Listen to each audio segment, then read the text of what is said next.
Enfermagem Brasileira. Então, nós convidamos a todos para que hoje estejam conosco nesse desafio que é de toda a enfermagem. Para moderar esse painel, tenho a honra de convidar a doutora Isabel Amélia Costa Mendes, que foi coordenadora do GT Nursing Now Brasil, e ela é professora emérita da Escola de Enfermagem de Ribeirão Preto, da USP, uma grande líder para a enfermagem e que vai nos presentear nessa moderação. Professora Isabel Amélia Costa Mendes, com a senhora a palavra. Muito obrigada. Boa tarde a todos e a todas, conferencistas, participantes, enfermeiros, técnicos de enfermagem, professores e alunos dos cursos técnico, de bacharelado e licenciatura, de pós-graduação acadêmica, pós-graduação profissional, mestrado e doutorado, membros das redes internacionais de enfermagem. Como coordenadora desse evento, em nome da diretora do Centro Colaborador da OMS para Pesquisa em Enfermagem, professora doutora Carla Ventura, que por motivos alheios à sua vontade não pode estar aqui conosco para saudá-los e conosco participar. Eu quero saudar todos e desde já agradecer as instituições e os conferencistas para este evento de valorização da enfermagem. Quero saudar a professora doutora Maria Helena Marziali, diretora da Escola de Enfermagem de Ribeirão Preto, e a doutora Mônica Padilha, coordenadora da Unidade Técnica e Capacidades Humanas para a Saúde da OPAS, pelo apoio que nos oferecem para a realização desse evento. Este Centro Colaborador, com 33 anos consecutivos de atuação e referência da OMS no Brasil, teve o prazer de trabalhar com a campanha e liderar a Campanha Nursing Now Brasil, em parceria com o COFEn, e essa campanha terminou anteontem, no dia 24 de maio, e nesse momento nós, como Centro Colaborador, queremos marcar uma posição de apoio ao movimento, à continuidade agora desse espírito de valorização através do movimento Nursing Now, e o Centro, com esse evento, já dá voz ao Desafio Nursing Now para investir no desenvolvimento de líderes, de enfermeiros líderes, e especialmente jovens enfermeiros líderes. E é com esse objetivo que nós trazemos esse evento, tendo a honra de receber personalidades significativas, representando instituições nacionais e internacionais que advogam pelo valor e pelo investimento estratégico em enfermagem, reconhecendo a sua efetiva contribuição para o alcance da saúde universal.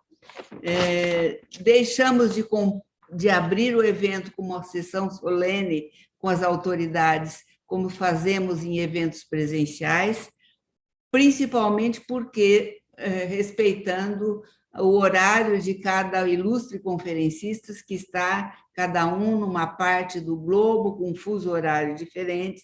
Então, sintam todos acolhidos e, desde já, o nosso muito obrigada.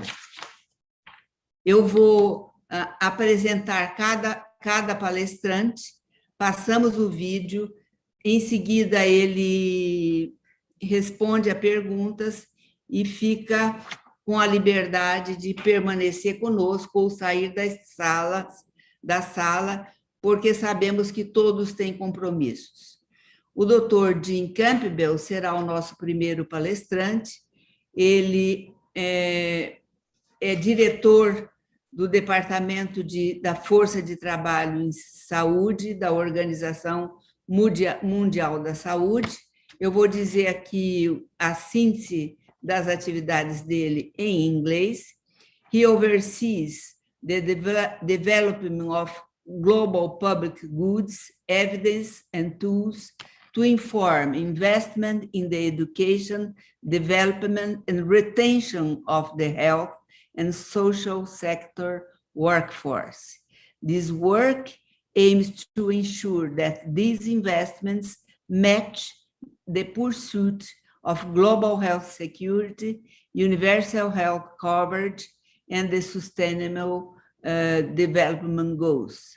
The department's recent work includes WHO Global Strategy on Human Resources for Health, Workforce 2030, the report of the High-Level Commission on Health, Employment, and Economic Growth, and the subsequent adoption of the joint ILO, WHO, OECD 5-year action plan on working for health, which aims to implement the Commission's recommendations.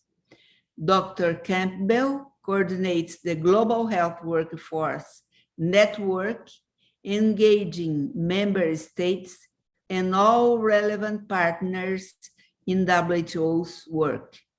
Previously, Dr. Campbell was the executive director of the Global Health Workforce Alliance. Please, Dr.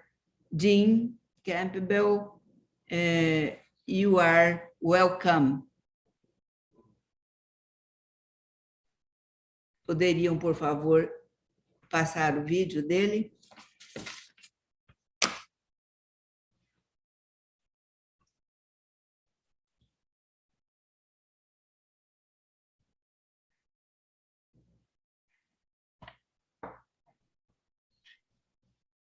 My perspective. This is Jim Campbell, a video for nursing in Brazil, and we will make sure we'll do a quick stop and then go into the video and the practical. So, ladies and gentlemen, good morning, good afternoon, good evening. My name is Jim Campbell. I'm the director of the Health Workforce Department in Geneva. My regards and best wishes to Professor Isabel Amélia Costa Mendes from the University of São Paulo as the coordinator of Nursing Now Brazil, and to all the nurses with you in this forum to celebrate the journey that we've been on for several years in the Nursing Now campaign. I was requested to give you a few remarks from my perspective in terms of the Nursing Now campaign and its launch and its potential legacy. And I'll do that through the use of technology. It can't be with you in person, but we'll send a few slides and also give you a few perspectives in terms of what we're seeing. The launch of the Nursing Now campaign came about from some conversations that were held with Lord Crisp and others in terms of how do we set momentum further forward to really drive evidence and action on the nursing workforce. We came together with the International Council of Nurses, the Nursing Now campaign in WHO, and with Director General Dr. Tedros to initiate this partnership effort that really has taken hold across the world. We had launch events with Royal Highness Duchess of Cambridge in the UK, also here in Geneva, in Jordan, and in many, many other countries, sequentially to give the visibility and the momentum to the campaign. We even are fortunate enough to have the blessing of the Pope which is unusual to be involved in a particular campaign where the Vatican fully supports and engages with us. But not only that, leaders from all around the world, members of royal families in different countries, really getting engaged with us to drive the advocacy around our appreciation for the fantastic and complex and supportive role that nurses play in our healthcare systems, in our education systems, and in our communities and in our livelihoods as a whole. So obviously, with any advocacy, you need to be able to inform your audience with the key evidence, the key facts, the key figures, the key information that we wish to draw their attention to. And we had the unparalleled work, the first ever State of the World's Nursing publication, where of the WHO member states around the world, 194 of them, we managed to get engagement and support to develop a better understanding, a better evidence on each and every one of those countries in terms of the practicing workforce, their roles, their responsibilities, the gender balance, their age, and their contribution to healthcare services. And with this evidence, here is the information that we've had from Brazil. With this evidence, able then to start supporting the dialogue that is essential in each and every country, to start to think about, well, what action can we take? At the heart of the campaign is the role of education institutions, of the regulators, of the professional associations, working together in partnership and collaboration with the government, with the Ministry of Health, to really turn evidence into action. Because it's only through that policy dialogue and that decision-making process that we can really take that further forward. The Nursing Now campaign and the period that we set included the designation of 2020 as the International Year of the Nurse and the Midwife. And Her Royal Highness Princess Muna Al Hussein from the Hashemite Kingdom of Jordan joined us at the World Health Assembly in 2020 and challenged all ministers, all countries, all leaders and heads of government to take action on the evidence that had been published. We also drew attention to the unprecedented role of nurses in the global pandemic of COVID-19 and their role alongside other health professionals as part of multidisciplinary teams, their role at the forefront of the COVID-19 pandemic. And we are truly appreciative and supportive of all the roles that health and care workers have taken since the global pandemic was recognized and announced, and particularly appreciation for all those that have had an active role in Brazil in whatever capacity, as managers, as leaders, as clinicians, as care and support staff for everyone. And that action is really, as you come together in Brazil, as you start to look at what we can do. I think the world has woken up to the necessity that without a health and care workforce, without a multidisciplinary team, without nurses practicing to their full scope and being given the respect and an opportunity that their professional license and scope of practice deserves, that we really are not going to make much more further progress towards the ambition of universal health coverage for all people of all ages. We know that we need to do better. We need to protect and invest in the nursing workforce, in the healthcare team, in the health and care workforce, if we are to make further impact. The evidence that we were able to consolidate through the State of the World Nursing and a similar publication just launched last week on the State of the World Midwifery really comes down, and we were able to, with member states and with professional associations, with regional consultations around the world, to boil that down to 4 key areas. That if every country is able to make marginal improvement, a 5% improvement, a 10% improvement in each of these policy areas, that we would see real impact around the world.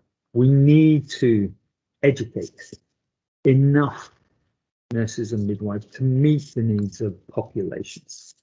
We need to create their jobs. We need to manage migration and keep these people in their work if we are to be able to expand access to healthcare.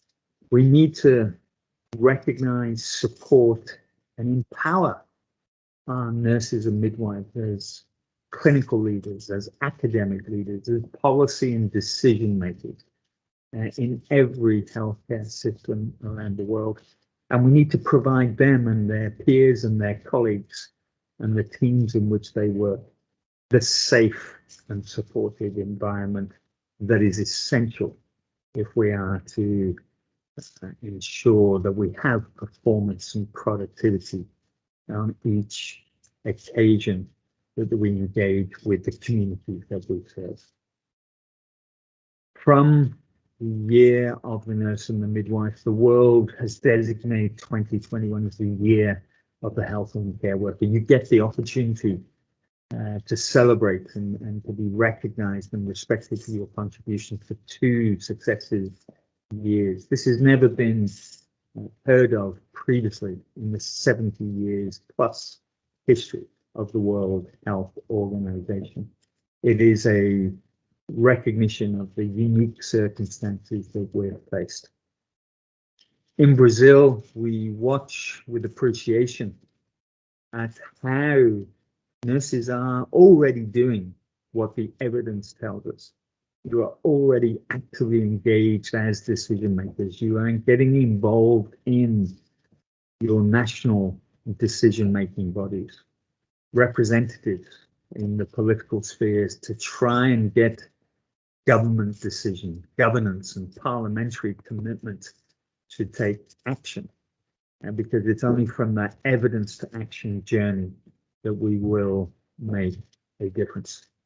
I wish you continuing success as a group of professionals, as a group that convenes under the Nursing Now banner, so that you may be able to drive this agenda in your own country, and wish you that you too will be enjoying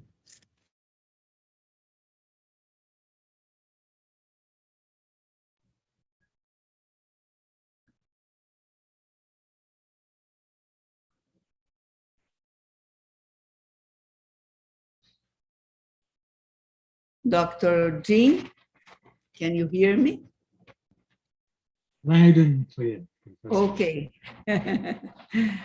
Thank you very much. First of all, I would like to mention that I appreciate your sensibility and consideration with the Brazilian nursing, by accepting to participate in this event that is taking place after the Nursing Now campaign in Brazil. The idea, as I said before, is precisely to show that the movement has not ended.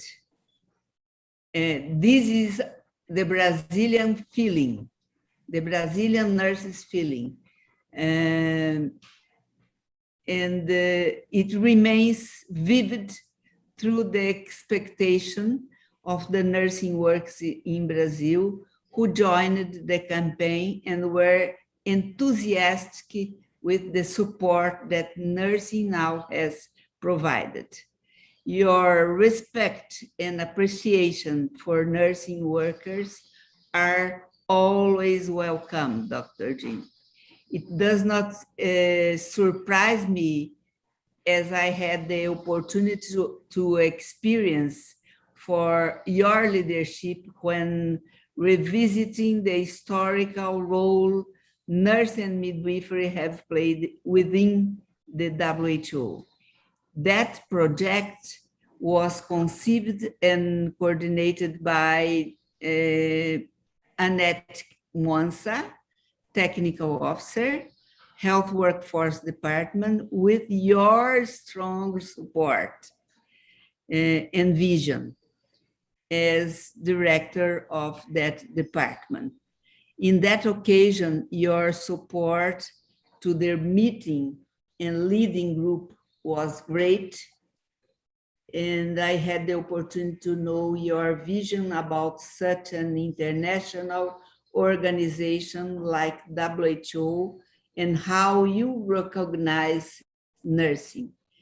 At that time in 2015, you said the report on the history of nursing and midwifery in the WHO celebrates the work of these core health workers.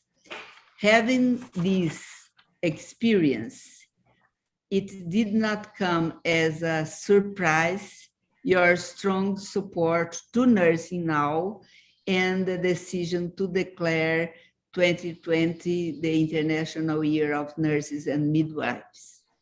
I sincerely appreciate your gesture and being here with us in this event that marks a position and signals Brazilian nursing workers about the need to invest now more than ever in the training and qualification of young nurse leaders to maintain the premises of the Nursing Now movement that will be continued in the hands of the new generations. And I have received some questions from the audience. Let me see. First is, how do you see the huge challenge of the schools of nursing, of the health organizations in preparing nurses for leadership? We know this is a weakness. Mainly in our country, we know this is a weakness in Brazilian nurses. And this is a huge challenge for schools and hospitals and health services to do this. What are your suggestions for the leaders of those organizations to take this main goal from now on? Very good. So thank you, Professora, and to all your team in the Nursing Now campaign, to the young students that are coming through, the professionals, the specialists that have been there for many, many years with all their wealth of experience. And I wholeheartedly agree, Nursing Now campaign is here to stay. Keep up the good work to continue there. On the leadership issue, sometimes people will ask me, why are you, Jim, why are you such a big fan of nurses? It's quite clear, it's the evidence. The evidence tells us that nurse-led care, nurse-led services are efficient, effective, have major impact on patient quality and patient satisfaction. And that's why, and in many settings, that nurse-led care is going to be absolutely critical as part of a team with clinical other clinicians and other professionals and specialists, but that nurse-led care. So I think that the first thing is to, really to encourage all the faculty and the students to look at the evidence. Nurse-led care works. It shouldn't be a consideration that I can't be a nurse leader. It should be a pure fact that you are a nurse leader. And there's a bit of a mindset approach.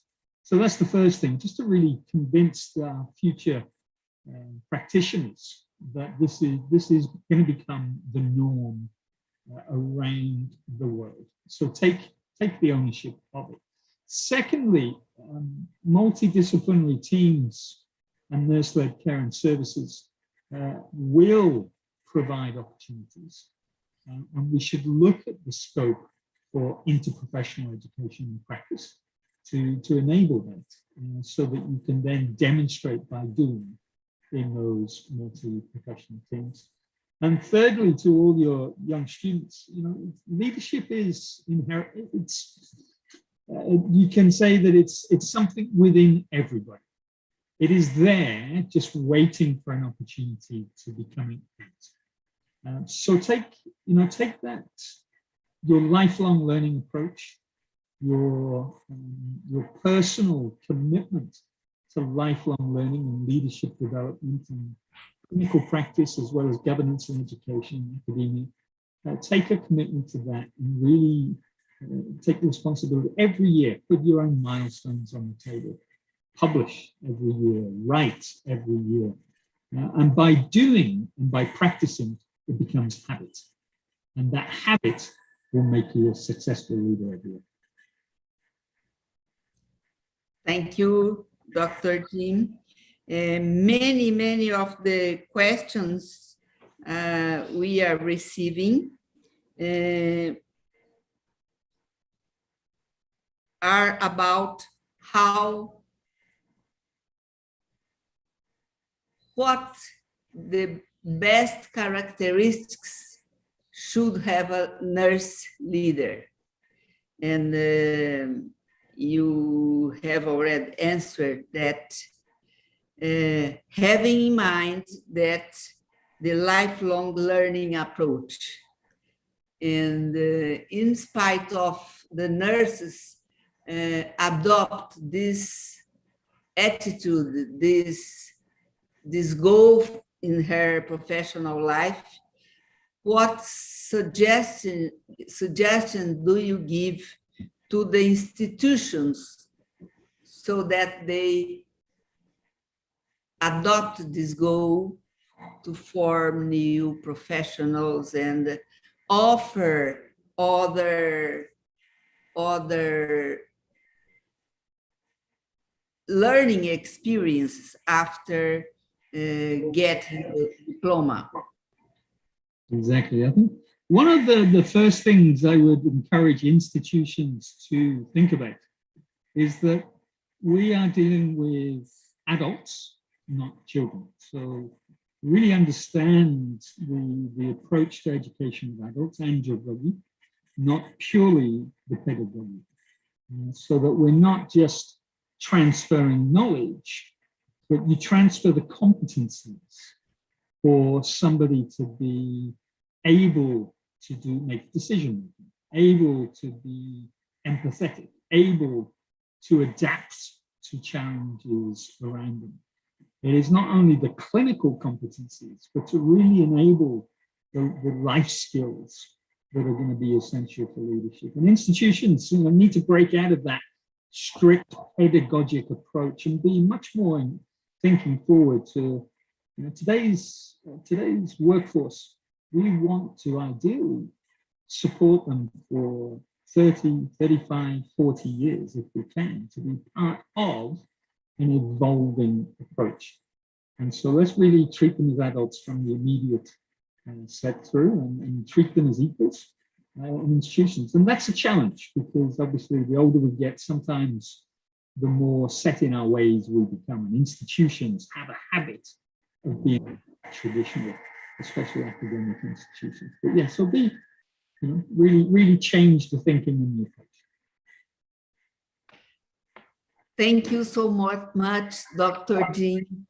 Thank you for opening your schedule. I know you are in the middle of the World Health Assembly, and I can imagine how many appointments do you have. So thank you so much for your presence here and this important participation and consideration with our public. Thank you very much. Have a good day. Thank you very much and enjoy the rest of your session. And thank you also to Brazil for supporting the resolution on nursing and midwifery that's coming to the table tomorrow. So thank you all. Thank you so much. Bye.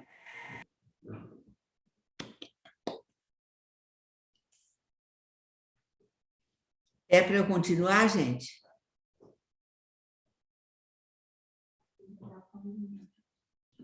Oi, professora. Estamos checando aqui a questão da transmissão do inglês, parece que já está ok. Eu queria confirmar com Emerson e Camila, e eu queria também confirmar se o espanhol e português também estão ok agora.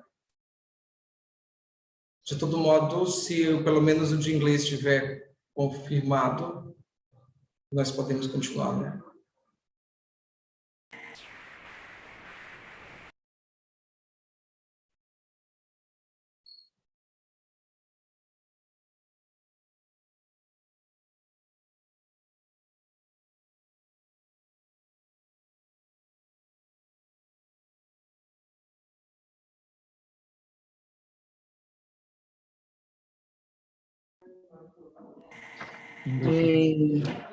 It's my pleasure to receive now Carrie McCarthy. Dr. Carrie is a registered nurse with master's degree in public health and PhD in nursing and global health. She is the focal point for nursing and midwifery in the health workforce department at the headquarters of the World Health Organization in Geneva. In this role, she led the development of the State of World's Nursing 2020 report, a very important document in decades we have in our area, nursing. And she is currently the WHO technical lead on the UNFPA WHO ICM State of the World's Midwifery 2021 report, as well as on the draft Global Strategic Directions for Nursing and Midwifery 2021-2025 in Nursing Midwifery 2021 and 2025. I want to express my gratitude, Carrie, for your time, for your dedication, sending us your record and participating now with us. You are very welcome. Thank you. Please. Obrigada, professora.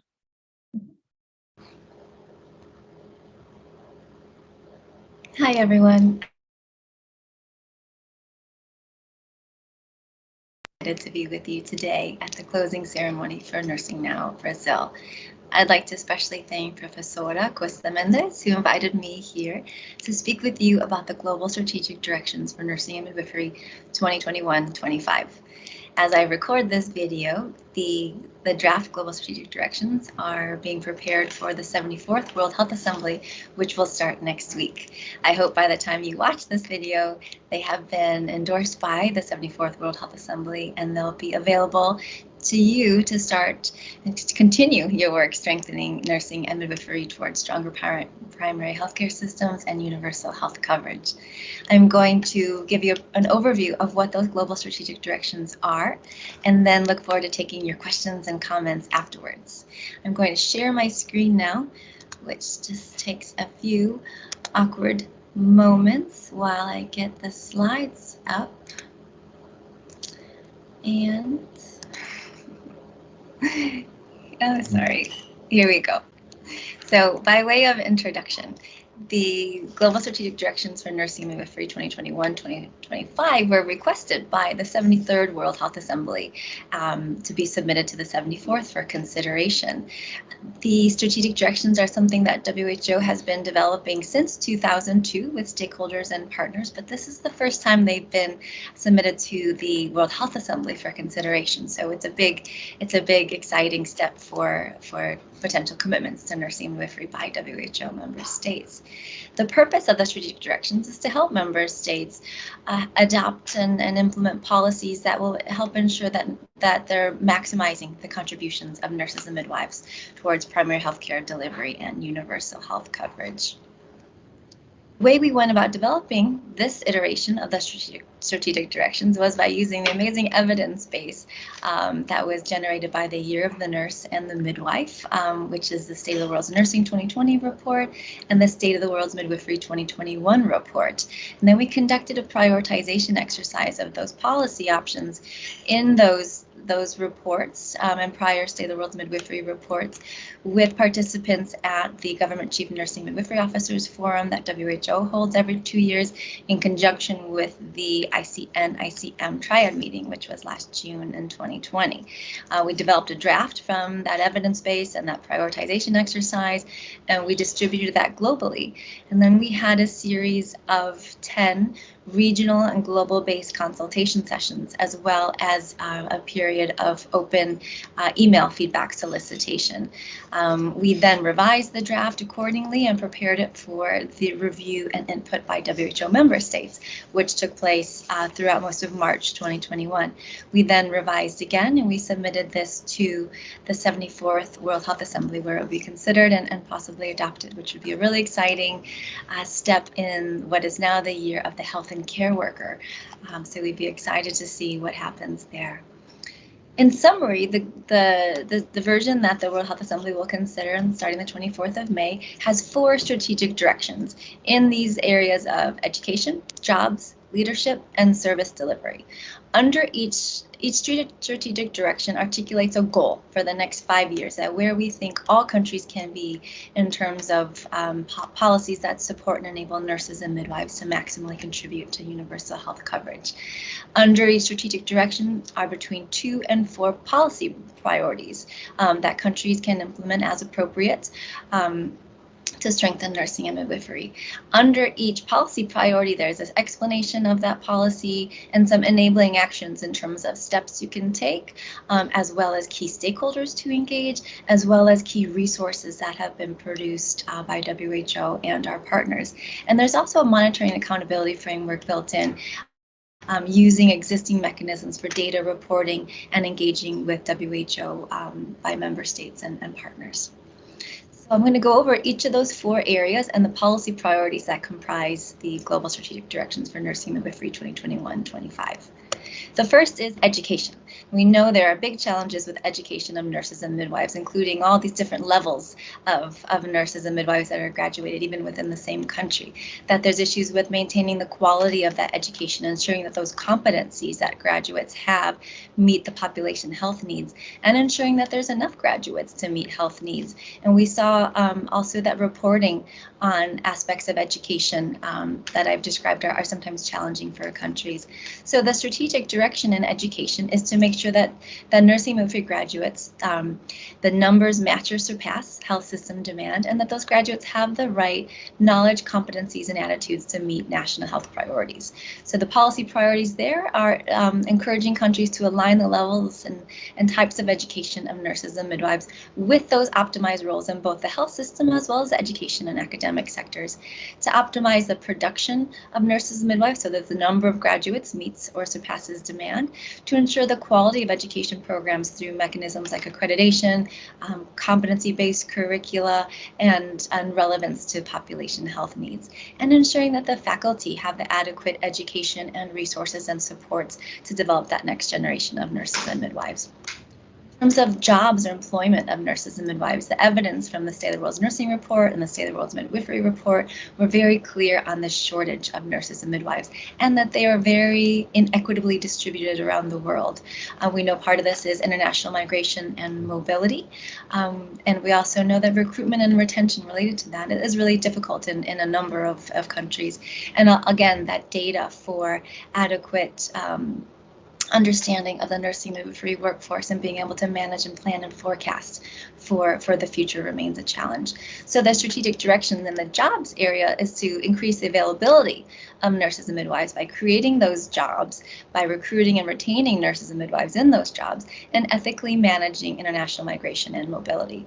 So the policy priorities there are to conduct nursing midwifery workforce planning and forecasting using a health labor market lens, and that's explained more in the draft document, and to ensure that there's adequate demand for nursing midwifery jobs within health systems, and reinforcing implementation of the WHO Code of Practice on the ethical recruitment of health personnel, and to attract, recruit, and retain nurses and midwives in those areas that they're needed most.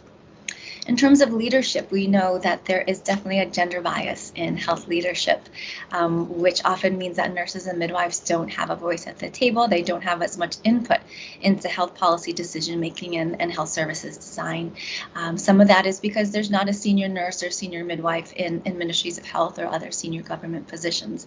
And often, in about 50% of countries and even more for midwives, there's not a leadership development program that's supported at a national level.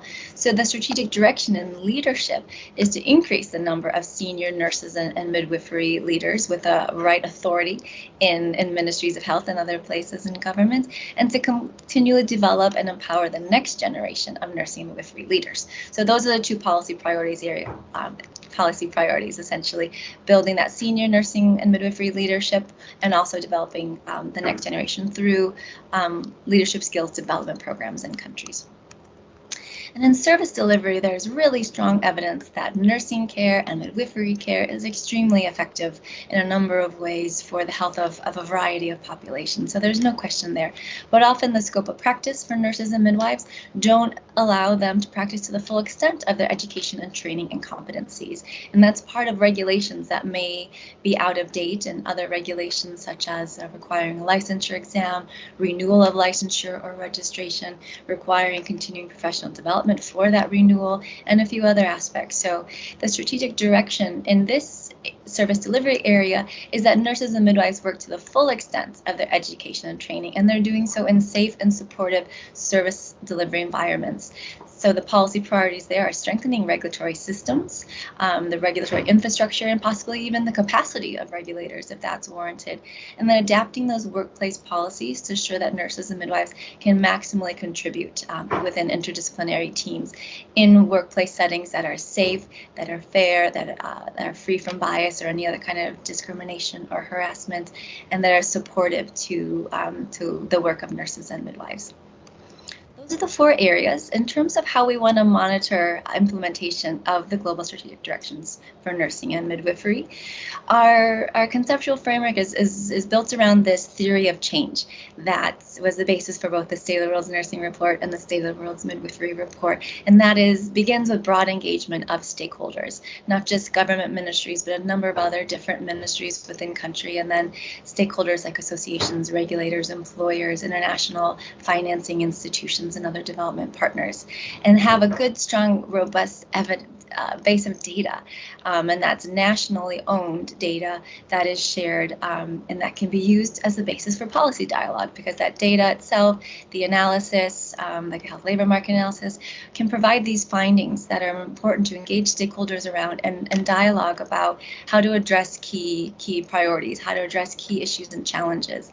And that policy dialogue should be the basis for evidence-informed decision-making about what needs to happen, where and how to invest in nursing and midwifery, where and how to adapt or strengthen or change health policies to do so. And then that decision-making is on the basis for action and investment in nursing and midwifery. And we know from the Commission on Health, Employment, and Economic Growth that investing in nursing, midwifery, and health worker education in general can drive progress not just in SDG 3 about health, but in SDG 4 with education, SDG 5 in terms of gender equality, as well as SDG 8 decent work and inclusive growth. So we really believe in this continuum of action in terms of strengthening nursing and midwifery.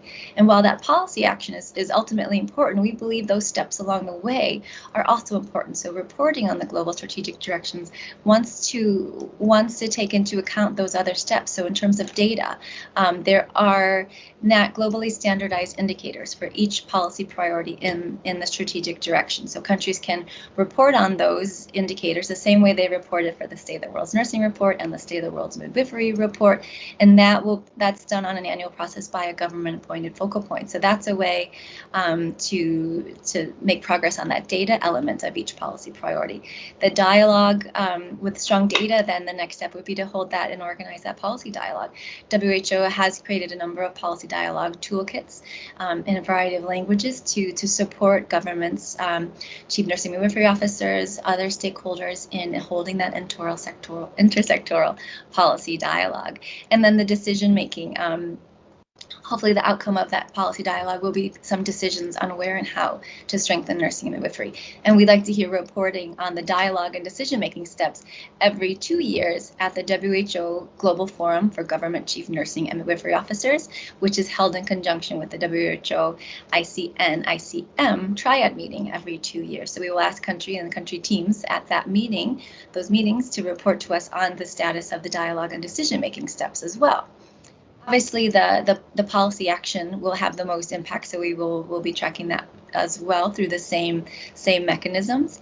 And then in terms of the overall achievement of the strategic directions, that's something that WHO will undertake using the aggregated data from the reporting through the National Health Workforce Accounts indicator platform over the course of the 5 years, as well as aggregated reporting from the country teams every 2 years at the GCNMO Forum and the ICN-ICM Triad meeting. So we're really hoping that we'll have a strong sense of how impactful the strategic directions were in countries and globally.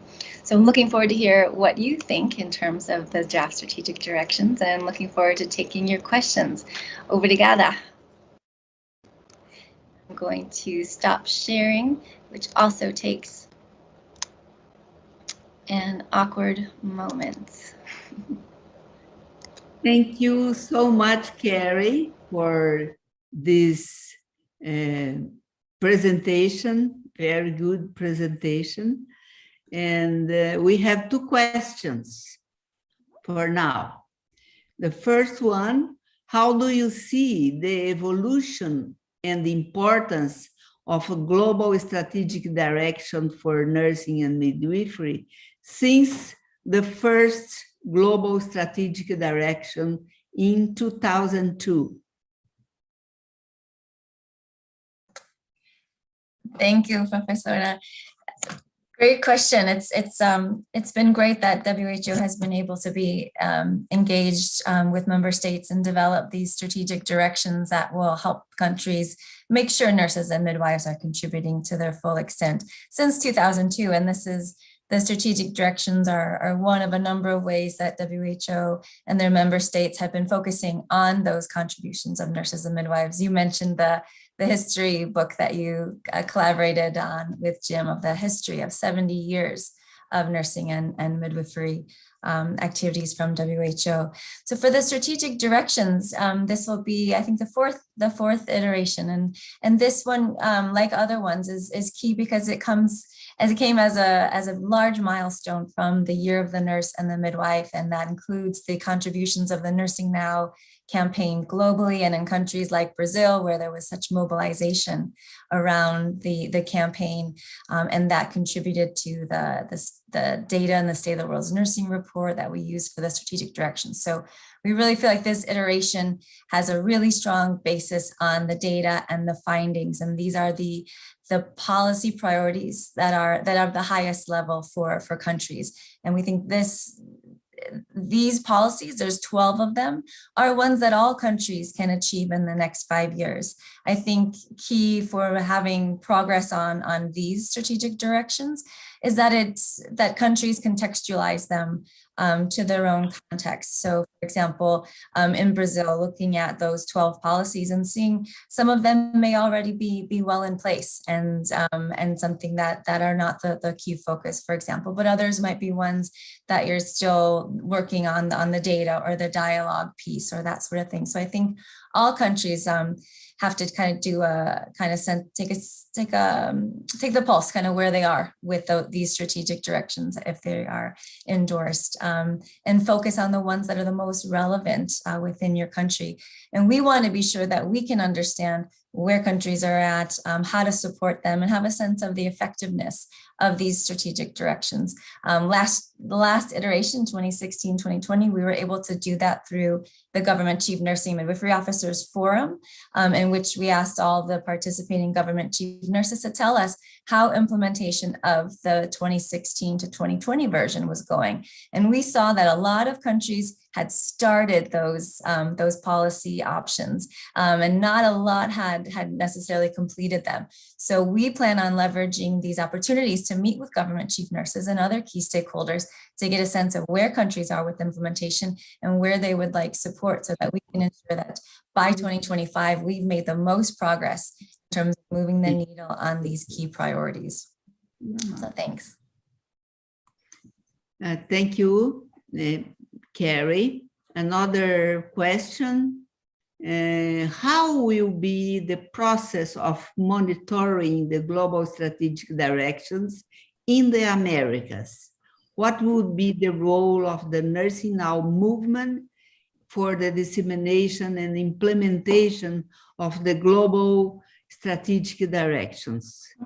How could the Nursing Now movement or Nursing Now challenge, we don't know the official name, the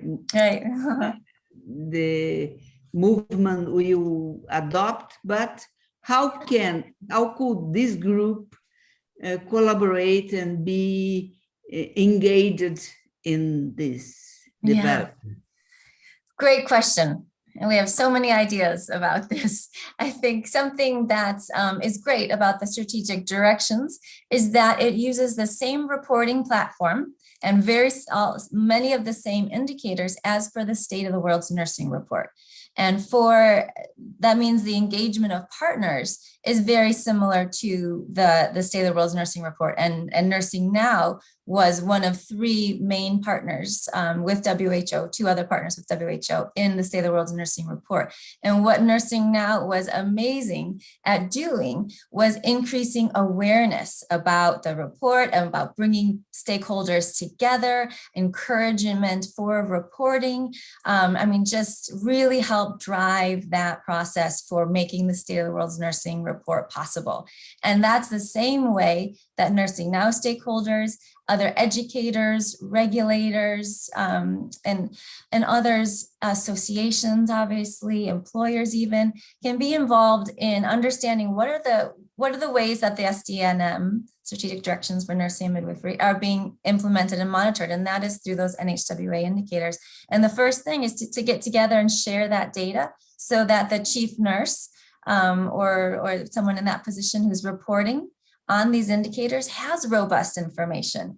One of the areas that we had a weakness in terms of reporting for the State of the World's Nursing report was in the education data, for example. It was hard for countries across the board to be able to report on the number of students, the number of graduates, the number of faculty, all of the costs of education, the amount of expenditure by the government on education. So a lot of those aspects that are really important to know for countries to plan how many nurses they need, for example, need to know what the production capacity is. So for example, those are ways that educators can be involved in reporting on the strategic directions, is to make sure that data is shared between the education institutions and the ministry reporting on the indicators, the Ministry of Health.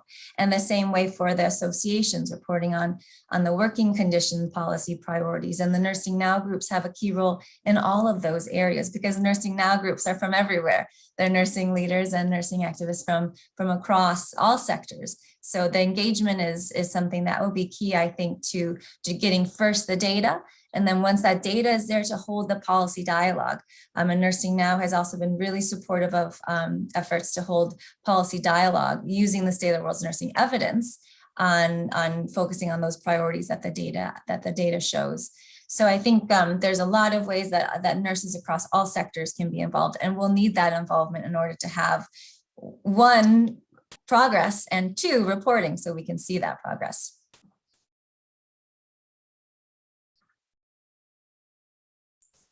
You're muted, Professora. I'm sorry. Thank you so much for your strong cooperation, your vivid example of leadership of a young nurse with an important role at WHO headquarters. It's we will keep contact with you. Yes. We are preparing many programs on leadership in nursing in Brazil, and we will keep contact with you so that you can inspire our young nurses in some programs we are developing in the near future. Thank you very much for your time, for your availability to be with us, and we will be in contact. Thank you so much, and we are waiting for the approval of the strategic direction next days in World Health Assembly. Yes. Good luck. Thank you so much. Thank you. Thank it's an you. honor. Bye. I see that Dr. Liz Madigan is already in the room. We need 10 minutes for, we are having some technical problems, and the technicians are asking for 10 minutes so that they can solve this problem, so that the translation to Portuguese can be done. So, Dr. Liz Madigan, please, could you wait for this? Okay, thank you. Thank you so much. We will return in 10 minutes. Thank you, Carrie.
No meu ela tá.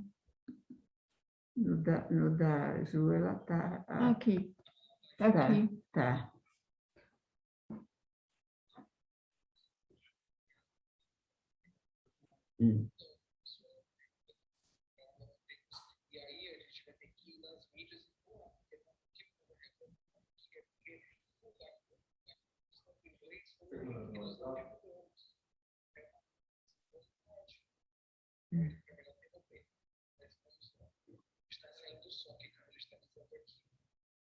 Saindo o som aonde?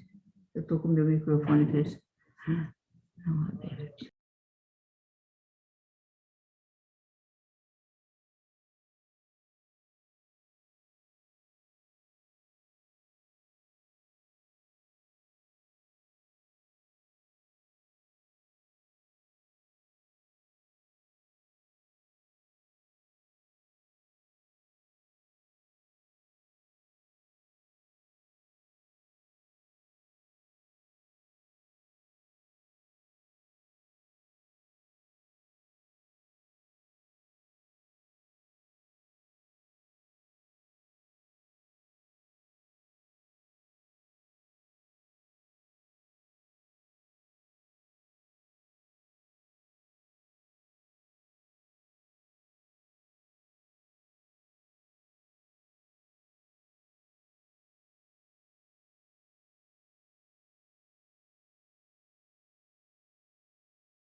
No canal da PAR tem link em português e link em inglês. Canal do YouTube da PAR. Fala assim. Boa tarde. Estamos reassumindo a sessão. Vocês estão sendo direcionados pelo canal da Parro no YouTube.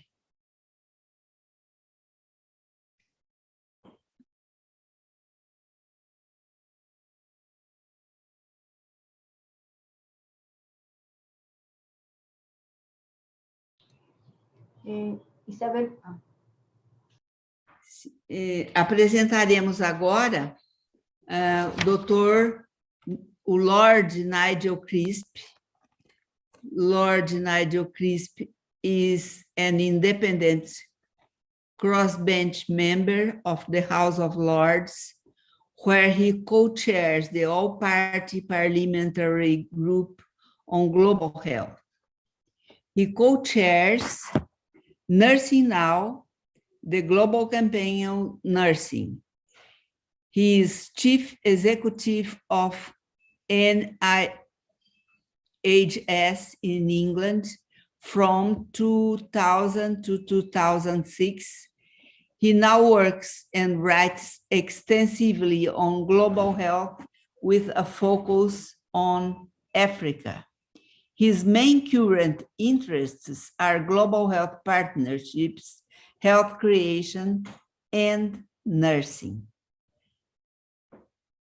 In relation to Nursing Now, earlier work on human resources and staffing issues included chairing a task force on the education of health workers, scaling up, saving lives in 2008, membership of the Lancet Commission on Health Professionals for a New Century in 2010, and the much quoted Global Supply of Health Professionals in 2014. Most recently, the publication of the Triple Impact of Nursing in 2016 shows how developing nursing can lead to health improvement, gender equality, and strengthening economies, and has led to the development of Nursing Now, a global campaign for nursing being launched on February 27, 2018. É uma honra para nós ter recebido a aceitação do Lord Nigel Crisp de contribuir com esse nosso evento, marcando a nossa posição de continuidade com o movimento Nursing Now, Desafio Nursing Now. Agradecemos a ele a gravação desse vídeo que passaremos agora a projetar. Espero que vocês apreciem, eu tenho certeza que apreciarão. My name's Nigel Crisp, and I'm the co-chair of Nursing Now globally, and it's my great pleasure to join you at this conference. I'm only sorry I'm not able to join you in your beautiful country, where I've been on work on occasion, but actually I've also been a tourist a couple of times, and hope to go back sometime to Brazil. Let me first of all, though, pay tribute to what you as nurses and indeed other health workers have been doing during COVID. I can only imagine how difficult it has been, and I know you've paid a terrible price in Brazil, and I know it's continuing, and how tired people must be after this long year, 14 months, and a fear that there's more to come in the future. So let me just recognize what a tremendous thing nurses and other health workers have been doing, and thank you as somebody on the receiving end of health services these days. Actually, given COVID, it's even more remarkable what you've been doing with Nursing Now. It's wonderful that you've been concentrating on the future and thinking about how to improve things and get investment and create an even better service for the future. And I congratulate you on that. It's been wonderful for us to hear about your activities in Brazil during this period. And I would like, of course, to congratulate in particular Isabel Amélia Costa Mendes, who is the coordinator of Nursing Now Brazil. And let me also congratulate as well Claudia La Selva, who's been a board member of Nursing Now globally and who's made a great contribution and made sure that we remembered Latin America as well as Brazil, as well as everywhere else in the world when we're thinking about Nursing Now. But let me also congratulate everyone on what you've been doing. Now, this is a closing conference, so in a way it's an end, isn't it? I hope you'll look at our report on the website, which is called Agents for Change.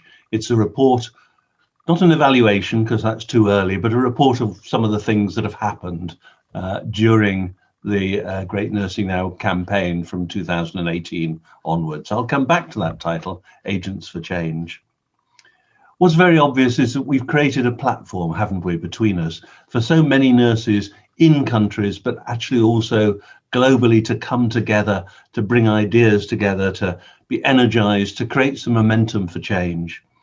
And we've seen some key changes. We've seen some changes globally. Nursing is very much more on the agenda at the World Health Organization, for example, than it has been before. we've had the great report, the State of Nursing, which is the first worldwide survey of what's been happening in nursing globally. So we've got some really good data. But we've now also got the strategic directions for nursing and midwifery, which will be on the agenda for the World Health Assembly when it meets next Monday on May the 24th. I think it's probably on the agenda slightly later in the week. So we're on the agenda globally, but it's also what's happened locally and nationally that is really important, and the energy people have put in. And there's some great stories from around the world, from you and colleagues, about increased investment, about new services, about changes to education. And in a number of countries, there's really been big steps forward, which is absolutely tremendous. But it's not the end, you know, because actually we've got a legacy as well. We always said we'd do this for 3 years, 3 years to try and get some kind of step change, but that actually the developments we're all looking for will take a generation, they'll take a long time. We're delighted that ICN, the International Council of Nurses, will link with Nursing Now groups into the future. We're absolutely delighted that the Nursing Now challenge, the challenge for creating development opportunities for young nurses and midwives, is going to continue for at least another 2 years under the new name of the Nursing Now Challenge. And that's tremendous because it's helping and supporting the nurses who are going to be the leaders of the future. And I'm delighted the World Health Organization, as I've already said, is going to be carrying forward their strategy on nursing and midwifery, which will last for another 10 years. And I think there's much more momentum in the World Health Organization to help make change happen. And I'm delighted we had such great conferences for the end of Nursing Now on Monday the 24th, when we had conferences in every region of the world, finishing, of course, in the Americas, because we followed the sun around the world. Now, our final report, which I've mentioned, is called Agents for Change, and that's just what I think you are. I think nurses are at the heart of all healthcare. Healthcare is about teams and people working together, but nurses are always at the heart of it. And I think you're great agents for change, agents for improvement. You're not only just doing your job, you're also thinking about how you can improve it and make it better. And I'm sure that in the future, we're going to see nurses playing an even more leading role than they do now. When this started, I, as a non-nurse, had realized really that one of the biggest things we can do to improve health globally is to empower nurses, to develop and increase the profile and status of nursing. And I'm even more convinced as we end it, that actually in the future, we will see nurses playing an even more leading role. You've always played a central role, but an even more leading role in the provision of healthcare, but also in promoting health and creating health and tackling prevention of disease and so on.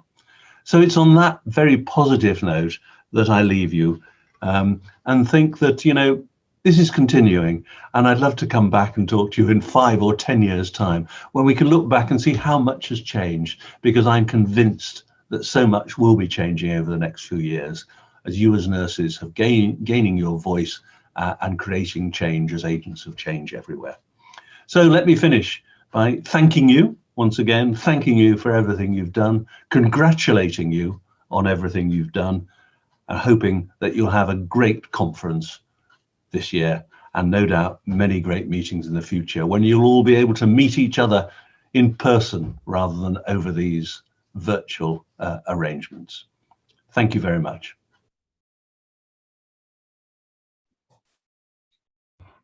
Thank you, Lord Nigel Crisp. I will let a message to you here at the YouTube channel, saying that I received your message accepting our invitation with much enthusiasm. At this time, we want to mark position and signal Brazilian nursing workers about the need to invest now more than ever in the training and qualification of nurse leaders at the beginning of their careers to maintain the premises of the Nursing Now movement, which will be continued in the hands of the new generations. I want to express on behalf of all my Brazilian colleagues who were delighted with your effective support manifested through gestures, attitudes, and emphatic texts promoting investments in the nursing field. If governments and institutions are not convinced that without nursing workers, the health systems cannot be sustained, and without appreciation, we will not be able to retain our talents, let alone recruit or attract young talents to this profession. I appreciate your sensibility and consideration with the Brazilian nursing by accepting to participate in this event. Thank you very much for your consideration, recording this video and opening up your schedule. Thank you very much on behalf of Brazilian nurses, and congratulations for all your important activities, publications, and achievements. Thank you so much.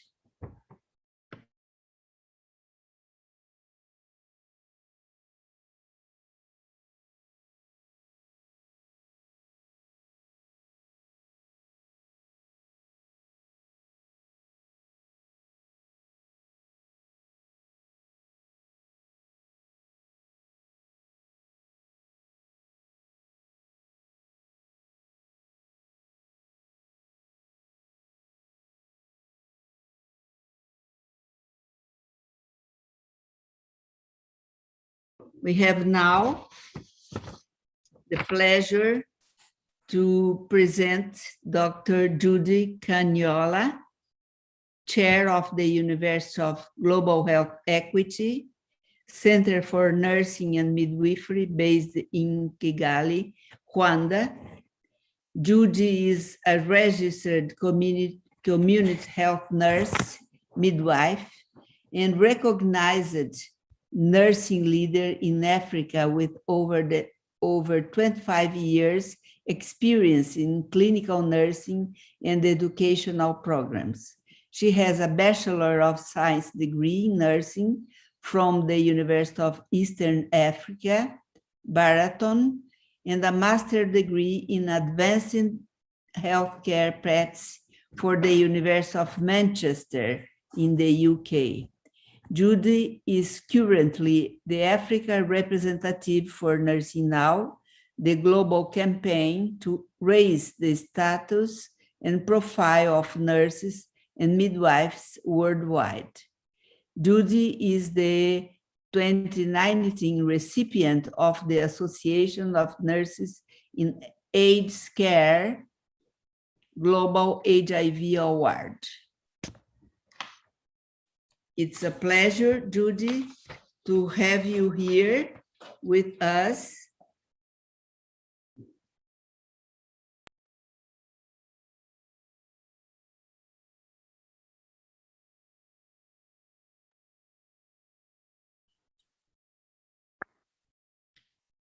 Your video. We are showing now your video, o vídeo da Judy Caniola. Good afternoon, colleagues in Brazil. What a wonderful afternoon this is, the culmination of the Nursing Now campaign that started in 2018. Thank you so much for the opportunity to speak this afternoon at your closing ceremony. And I'm humbled to be here to just talk briefly about my thoughts on nursing leadership and the work that the Nursing Now campaign has been doing. My name is Judy Caniola. I'm the chair for the Center for Nursing and Midwifery at the University of Global Health Equity in Rwanda. And for the last 3 years, I've been the Nursing Now African representative. The Nursing Now Global campaign was launched on 27th February 2018, and it was run in collaboration with the WHO, that's the World Health Organization, and the International Council of Nurses, to do 3 things. Number 1, improve health globally by raising the status and profile of nursing and midwifery, by empowering nurses to take their place at the heart of tackling 21st century health challenges.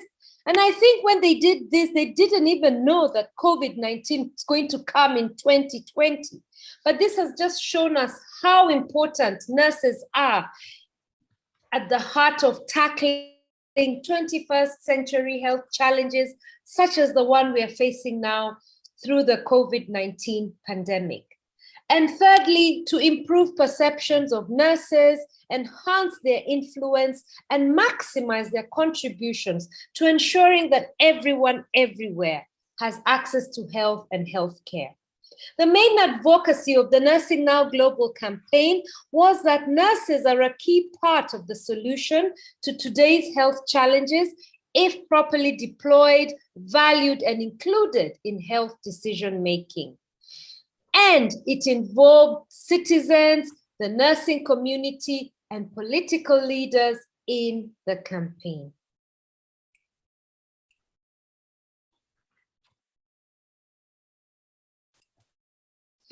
Champions of the Nursing Now campaign are our very own Dr. Tedros, who is the Director General of WHO. And as we all know, the world faces a shortfall of 18 million health workers who are needed to achieve and sustain universal health coverage by 2030. And Dr. Tedros said that more than half of that shortfall is nurses and midwives. Professor Sheila Clough, who is the chair of the Global HIV Prevention Coalition, is another champion of Nursing Now, a nurse herself and the former director of the Regional Support Team for East and Southern Africa UNAIDS, said, "Knowledge is power. Nurses that are well-trained, educated, and supported can reduce poverty, lower HIV rates, and lead political change." Indeed, Professor Sheila Clough is a former Minister of Health for her home country, Botswana, and she's done a spectacular job in leading political change. 2020 was designated as the year of the nurse and the midwife, and it was a once-in-a-generation opportunity to put nurses and midwives at the center of global and health policy. It was also designated as a celebration of all that nurses and midwives do to improve health and healthcare. Briefly, Nursing Now in Africa spans the language regions of English-speaking, French-speaking, Arab-speaking, and Portuguese-speaking.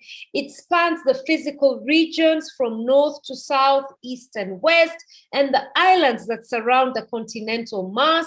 And it started in Africa in 2018 with Uganda as the inaugural country.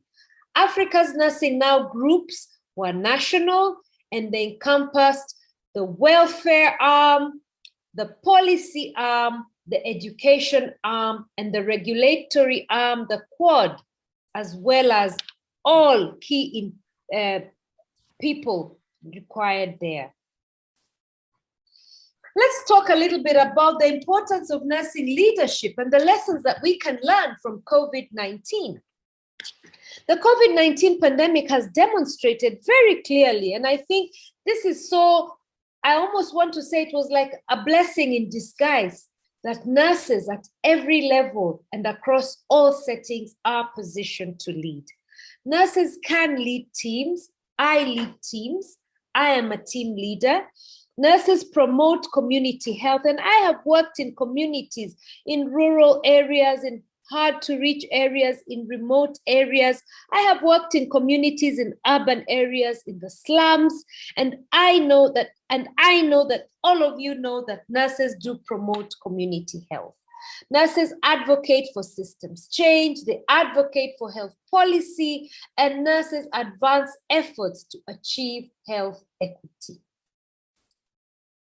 The COVID-19 pandemic has brought to the forefront the following things.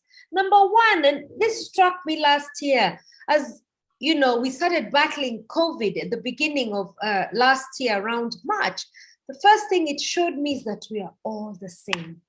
I looked at and I watched on TV as I walked in the streets, as we were locked down in our homes, as you listened to the radio and as you watched the television, you could see that each and every one of us was fighting this pandemic, and this COVID showed us that we are all the same. However, COVID has also showed us that there is global inequality. It has showed us that the health systems that we have been depending on for the last 20, 30, 40, 50, 60 years are very fragile. And that we, at the end of the day, are as strong as our weakest link. And if we help each other, then we can all, if we don't help each other, then we cannot come out of this pandemic. We need to work together. We need to help each other. It makes no sense if I am full and my neighbor is starving. Nurses and midwives are the backbone of the health system, and we cannot do without them. Nurses address the social determinants of health and health equity and are therefore well suited to lead efforts at multiple levels to ensure health for all. Sorry about that.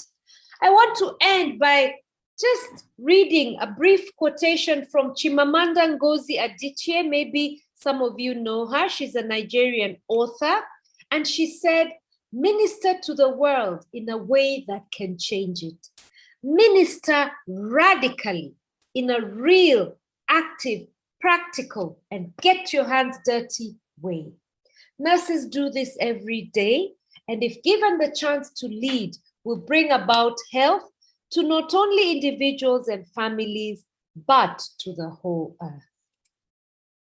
Colleagues, ladies and gentlemen, I thank you.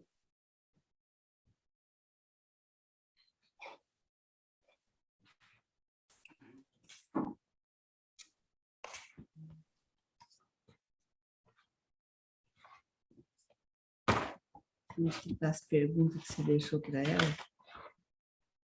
Hein, Ju?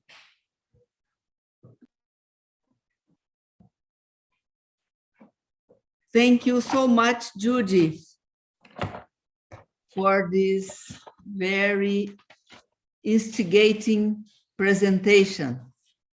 It's very good for us to listen everything you said, and mainly that we are all the same. We are all together.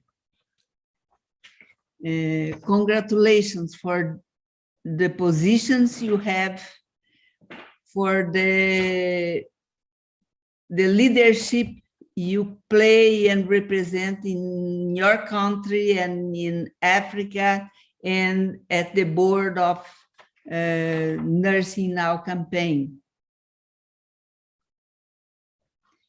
We received here 2 questions to you. First one, how does Africa, Nursing Now Africa, think of taking advantage of this visibility of nursing for the future public policies in Africa?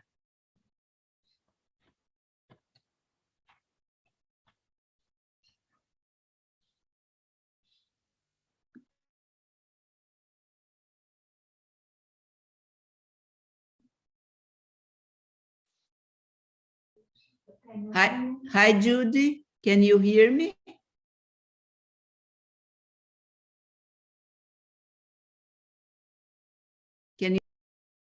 Can you hear me, Judy?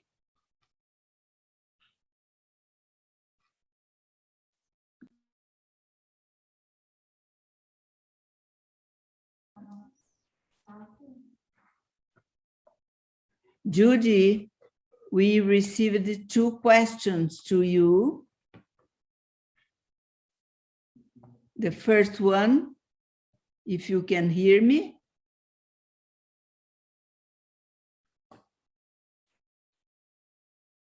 Okay. We are waiting for Judy, But okay. Vamos continuar. We are waiting for Judy for her live participation. Estamos esperando pela Judy, pela participação dela ao vivo, respondendo as perguntas que chegaram a ela, mas nos parece que, apesar dela estar na sala, existe algum impedimento. Então, vamos passar para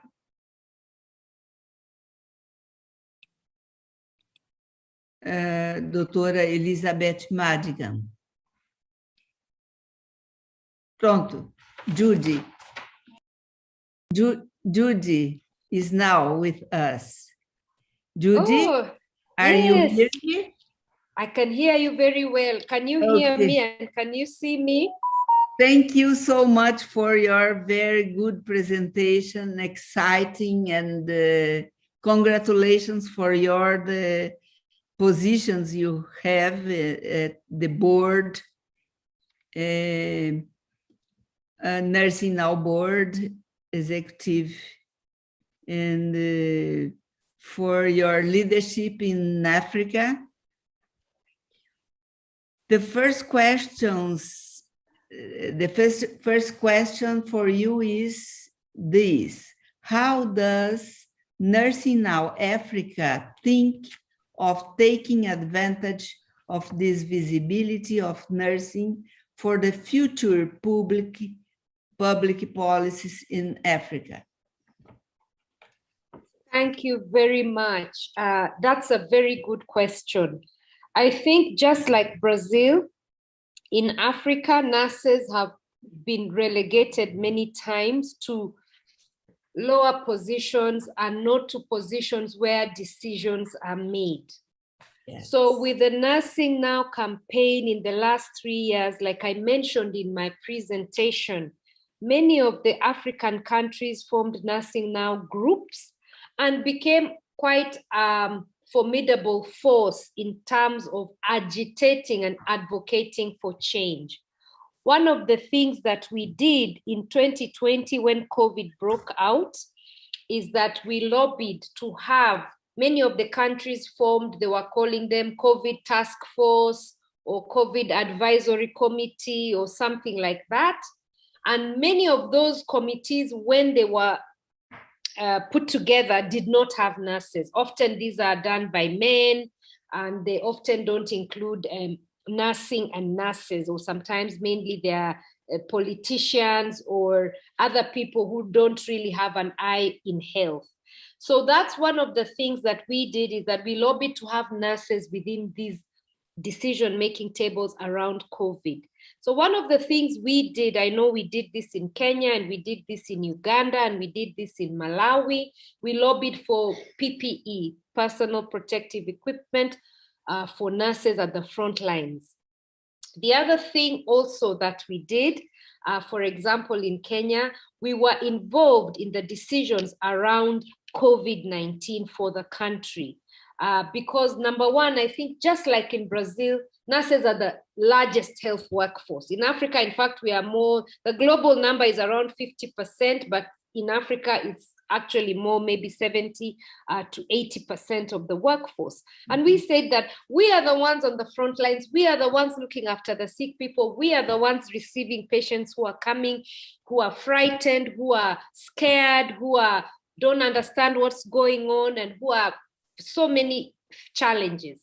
And so because of that, a lot of some of the decisions around COVID, like in Kenya, we started what we call home-based care because the hospitals could not, were not able to manage patients. So patients who are asymptomatic or who have mild symptoms of COVID were managed at home. And that program of home-based care management of patients with COVID was done because nurses were at the front lines. I have many examples and I know we don't have much time, but this is just one example of the importance of including nurses in decision-making because we often, in fact, I think all the time, advocate for the patient, advocate for the patient's family. Thank you. Mm-hmm. Thank you. The second question is there any planned activity for the continuity of the campaign or future actions from this movement for African nurses? Yes. We are coming together, I won't say all of the African nurses, but a number of us within some of the high-level policy-making tables to continue this push to advocate for nurses at the decision-making table. And here, decision-making is across the board. So we want somebody at the highest level, for example, at the Ministry of Health. We want a nurse there making decisions in the Ministry of Health, and even to make a decision at the lowest level at the district hospital, at the health center, at the dispensary. So decision does not mean you have to be the boss. Decisions are anywhere where something is being decided for the people. We want nurses included. So we have come together as a partnership, some of the nurses in Africa, to continue to lobby for this. And over and above lobbying for inclusion for nurses, we are doing it hand in hand with training. So one of the things that the Nursing Now campaign has done very well is link training to all the nurses at all the levels. Through the Nightingale Challenge, for example, employers are being supported to have nurses, to train nurses. So, you know, it doesn't mean, it doesn't matter, or it doesn't help to have a nurse and then she doesn't have the skills to make the decisions or to support the decisions or to speak up when the time comes to speak up for decision making. It has to go hand in hand with training and with that kind of support. So after Nursing Now, we are not stopping. In fact, Nursing Now has just been a launch pad to take us further into the future. Okay, the same we are trying to do here. Yes. And congratulations for the lobby you are having. Thank you. In all levels. And the last question is, do you have a chief nursing officer in Rwanda, or how many countries in Africa do you have chief nursing officer position? Thank you for that question. Africa has 54 countries. Not all of them have the position of government chief nursing officer. I don't have the number, but I know that many countries don't have the chief nursing officer. In Rwanda here, we do not have the chief nursing officer at the Ministry of Health, but countries like South Africa, Zambia, Malawi, Kenya, they do have that position. Tanzania, some of the Ghana, Nigeria, they do have. I know more of the Anglophone Africa, unless some of the, like the Lusophone, Portuguese-speaking Africa, like Mozambique and Angola, still don't have, and many of the Francophone Africa countries like Rwanda, like Burundi, like DRC, still do not have the position of chief nursing officer. So part of the efforts following Nursing Now is to continue to advocate for this. Thank you. This is the same challenge we have here. It's the same. We don't have chief nursing officer in Brazil yet. and we both with you in many countries in Africa, we have this challenge, and we will chat about this so that we can make a movement, each one in your own country, but with maybe similar experiences. Thank you so much, Judy, for your participation, for your time. It was very good to have you with us in this afternoon. Thank you so much. Obrigado, obrigado. Thank you. Thank you so much, and wish you all the best. God bless you. Okay, for you too. Bye. Now we have a pleasure to ask Dr. Elizabeth Madigan.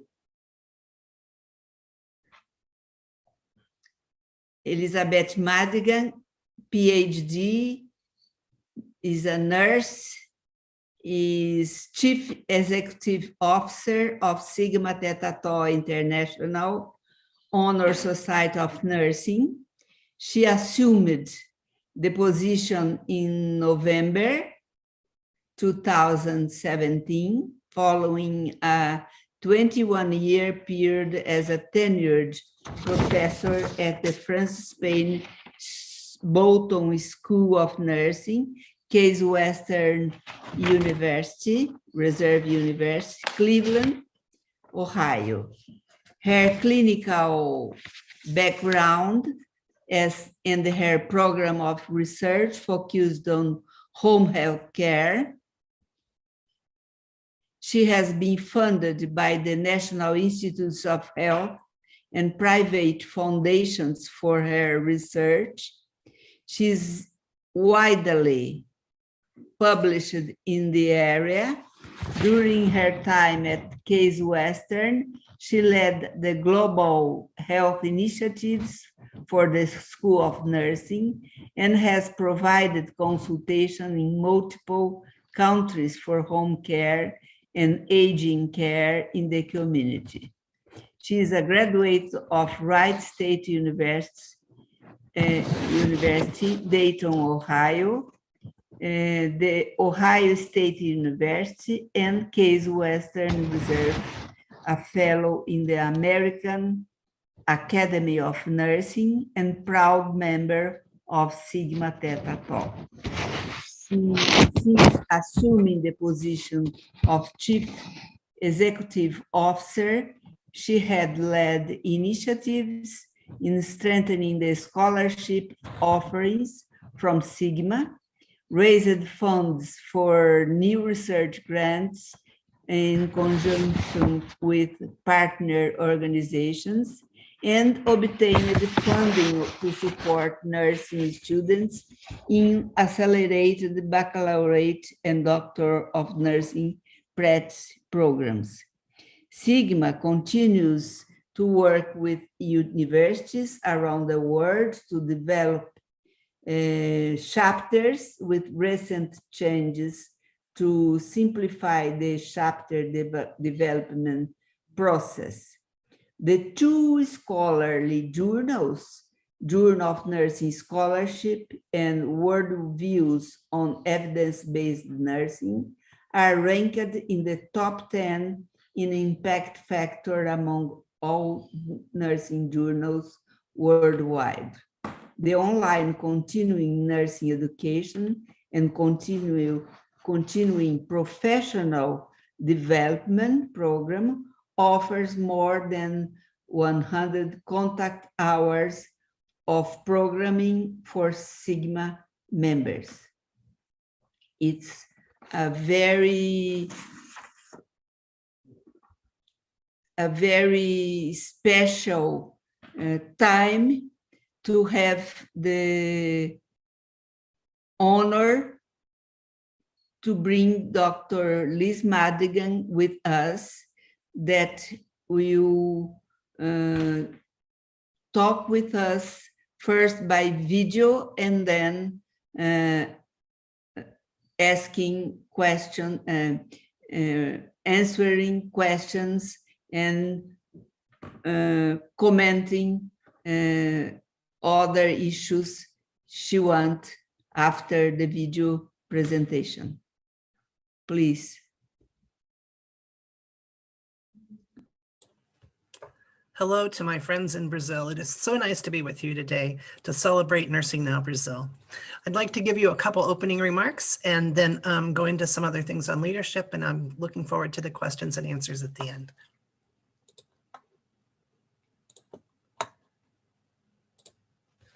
So I want to talk about nurses as leaders and really talk about why the time is now.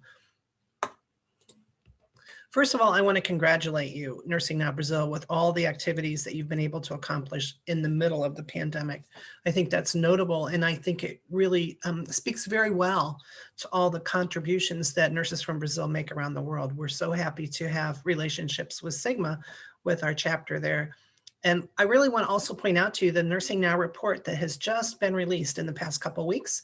I've given you the link there where it talks about everything that Nursing Now has accomplished around the world. I'm so glad to see Brazil as part of this initiative because I think there's so much that as nurses, if we can work together, we can accomplish. So I want to start out with some facts about what's going on with the global nursing workforce. ICN is reporting that about 20% of the national nursing associations are indicating a massive exodus of nurses from the workforce. This is not just in response to the pandemic. Some of these are retirements. We also know that some people have moved their retirements up in response to the pandemic, so it's a complicated situation. About a year ago, the State of the World's Nursing Report identified a shortage of about 9 million nurses. It's now up to 13 million nurses. This is very concerning because we don't have enough nursing students in the pipeline to fill this gap. So what are we going to do? Well, I think what we need to recognize is that almost every healthcare system in the world, and I put a caveat in there, maybe there were some that didn't, but almost every healthcare system in the world was challenged prior to COVID with things about insufficient staff pay, there wasn't enough reimbursement. I think what COVID did is it really put pressure on all those health systems and really showed us the cracks in the health systems. So I think nursing as a profession now has an obligation, not just a responsibility, but I would say an obligation to use the COVID crisis to redesign healthcare services. I think we can actually make change now. It's critical that we do this. In addition to COVID, there were lots of other things going on. Every society that we are aware of has societal inequities of some kind. It varies from place to place in terms of what those are. We also know that there's transitions in the workforce generation. There are some generations that are retiring, other generations coming in, and so we have transitions. We know about that. There's certainly been an emphasis on the Sustainable Development Goals, and that's really important because remember, those apply to every country, and that nursing has a contribution to make to every single one of those SDGs. I think the other thing that we're recognizing is that the social determinants of health matter greatly. Certainly there's been some new work that's come out about the social determinants of health that really talk about some of the health inequities and how the communities in which we live and work really drive as many health outcomes as do our genetics and some of the other things that we think about. I think the other thing is we're coming out of the year of the nurse and the midwife. And so we've had great recognition by the public of what nurses do. I think it's really given us an opportunity to really showcase the important contribution of nurses. And we really need to make sure that we take advantage of that, to make sure that we continue the momentum and the efforts. And so I'm so glad to see Nursing Now Brazil so involved in so many activities, because I think this is how we're going to get change. So how do we get to this level of change? I think we do this through nursing leadership. And so one of the things we know is that many nurses in leadership positions have had limited or no leadership training. And so many of us learned on the job. The other thing that we know is many leadership programs for nurses exist for formal nursing leadership positions. That's a good thing. But if we're ever going to really make progress, we need to make sure that we have many more nurses, regardless of their position, where they work, identifying themselves as leaders, prepared as leaders, and taking action as leaders. So Sigma believes that you lead from where you are. So every nurse, regardless of position, can and should assume leadership to actually help change the system. So it doesn't matter what kind of nursing you're doing. You have a responsibility, and I would say an obligation, to try to implement change, because we know the most effective change comes from within any system, and the world needs nurse leaders. The world needs nurse leaders. So how do we do this? Well, I think we need to scale up our leadership programs for nurses at all levels. Certainly this is consistent with what we're hearing from the State of the World's Nursing Report that came out last year. WHO's recent release of the strategic directions for nursing and midwifery that were released at the World Health Assembly for 2021 through 2025 identified leadership development as critical. I'll give you an example from the Nursing Now campaign, the Nightingale Challenge. They've had more than 30,000 young nurses in leadership development programs. Sigma's been delighted to have 2 cohorts. We started our first cohort and we had such a good experience. We did a second cohort, and we have had young nurses from Brazil. So I want to acknowledge that. In fact, Brazilian nurses are part of the leadership development here. And so we're so happy to see that. But I think we also need to recognize that leadership development is not just a course you take, right? So it's more than taking a course. It's more than what all of us learned in our educational programs. That's certainly fine. That's a good place to start. But what we've learned at Sigma is the best programs, the ones that have the most impact, are the ones with experiential components where you actually experience being a leader, and mentoring. Leadership is hard, and it's hard to know, and it's not always a clear way. And so you need both the experience and the mentor to help guide you on your journey. What this does mean, though, is these leadership programs either take a lot of volunteer effort or they're expensive. And so to really do leadership programs well, you really need to consider the resources that it takes. The other thing that we've learned along the way is that there are nurses really take pride in being advocates for patient care and for those we serve. We actually all learn that. We take pride in it. We do it on a regular basis. And then we get frustrated when our organizations or our institutions don't change. And so there's also advocacy that happens at the organizational level. So we also know about advocacy at the political level to get changes into our governments, right? But there's also organizational advocacy, and there are skills that you can learn to be an organizational advocate. There are 3 key elements. There are many more, but these are the 3 key elements. One is that you need to have the formal leadership support for the change. If there's resistance on the part of the formal leaders, you're not going to get very far very fast. The other thing that you need to recognize if you're trying to advocate for change within your organization is that not everybody gets everything they want right away. So there are multiple competing demands, but the best progress is made when you have a coalition. So you have nurses from different departments, for example, working on the same issue, agreeing that while there are 5 issues that are important, they're going to take on this issue first, working together as a group, as a coalition to get that kind of change. The other thing is that there needs to be an understanding that it's mutual give and take between direct care nurses and nurses in formal leadership positions, right? So it's not just the formal leaders who are responsible. The nurses in the direct care positions also have a responsibility here. And the best changes happen when those 2 groups work together. We're all nurses. So if we could all see that we have the same things in mind, while there are various ways to get there, our efforts are always about those people we're caring for. One of the things it takes to do this, though, is courage. Leadership takes courage. And I want to give you some sense about what that means. There's a great article, and I gave you the reference here, but I wanted to talk about the definition of courage, because what they talk about here, Krieger and Godfrey talk about courage is the ability to face fear, acknowledge it, and live through it. And I think that's really important, because when you're in a leadership position, it is scary. It's scary you might fail. That's okay. We know things don't always work out the way they go, but I think it's important for us to have the courage to actually identify leadership is the way we get to progress, and it takes courage to get there.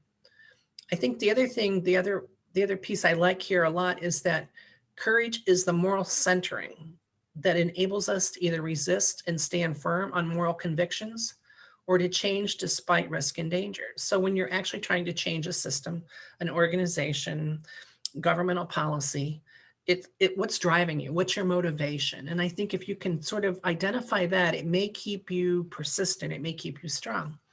The other piece I want to point out here is that many times we think about courage as a rare commodity, when in fact it occurs frequently. So I think if we can identify the fact that it takes courage to lead, and that you can actually build courage just like you can build muscle or you can build self-efficacy by practice, right? So the more courageous you are, the more courageous you're likely to be.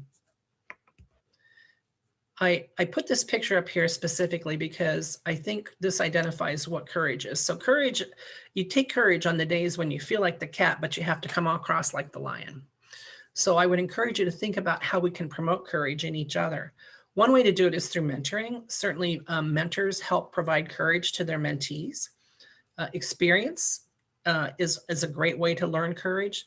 So the first time you do something and it's scary and you get over it and you live through it, remember the definition, you've experienced courage. And so that you can, if you can identify it as courage, then you can actually use it to sort of build that muscle of courage. You can model courage for others. I think this is important for leaders to model courage, to do things that are hard or scary. I think there's always a balance between sharing that with your followers, but certainly to identify maybe in retrospect that, you know, that was a decision that took a lot of courage for me to make. I think the other thing we can do is we can value courage in each other. And I think we need to identify when one of our colleagues does something courageous. So we can say, thank you for being courageous in making that decision, or thank you for being courageous in taking on that change, or thank you for being courageous in leading this initiative. I think if we can call it what it is, we can identify it, and then we can actually promote it. And then finally, I think we need to appreciate failure. Not everything we do will work. The important message is, if it doesn't work, what can you do differently? What can we do to make things better the next time? So I'm going to close with this. In summary, the time is now. The time is now for increasing emphasis on leadership development at all levels.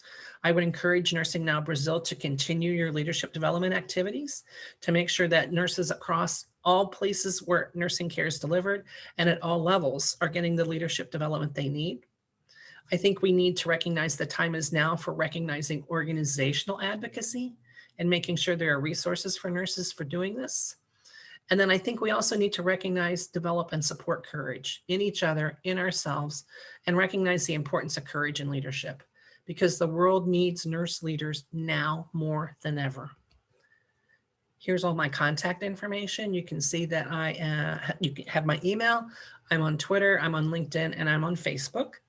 Sigma Nursing is everywhere. They're on Twitter, Facebook, LinkedIn, Instagram. We have podcasts, so please check us out. You can also look for sigmanursing.org, and that will tell you more. Thank you, and I look forward to questions and answers.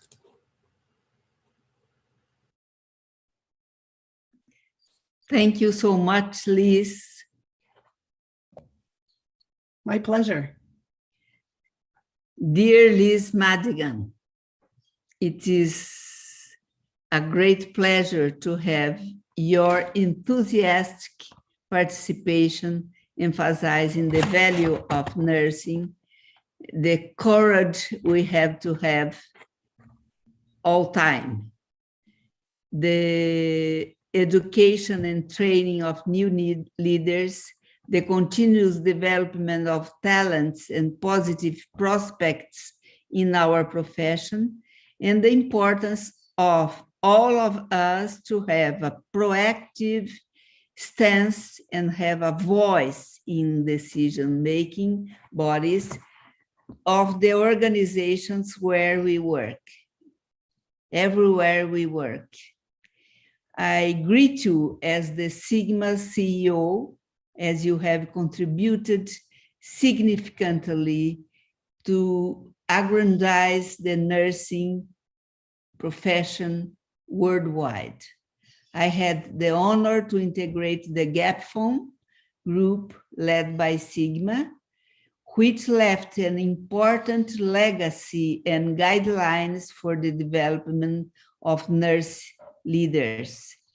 I appreciate your availability and consideration with Brazilian nurses and for accepting to participate in this event, recording this precious video and participating of the live. Thank you for your care, enthusiasm, and for taking the time to record a video addressing Brazilian nurses open up your schedule to be with us at this time. And this will be a legacy for our nurses in Brazil. We have here two questions. One, what strategies, in your view, can nursing use to enable governments to understand our workforce? This has been our big challenge in Brazil. So I understand that the question came up taking this into account. So I think one of the things I think that we can do that I don't know that we always fully appreciate is that nurses are so honored and respected by the public. And I'm not sure that we actually take advantage of that respect. I think we have things that we could do better in terms of public communication, whether that's through, and every country is different, and even within every country, there's differences even by age group. So are there nurses who should be on radio shows talking about what nursing has to offer? Nurses on television, nurses in newspapers, and newspapers, you know, are no longer print, they're online too. But getting nurses involved in newspapers and getting involved in the media, I think so many times we don't think about our voice being powerful, when in fact our voice is very powerful. And sometimes the best way to bring the government along is to bring the people along first. So if we can get the people on our side, if we can get, and that's, I think that's part of what we've seen with COVID, right? I mean, I think there's been increasing recognition of the important contributions that nurses play in responding to the pandemic.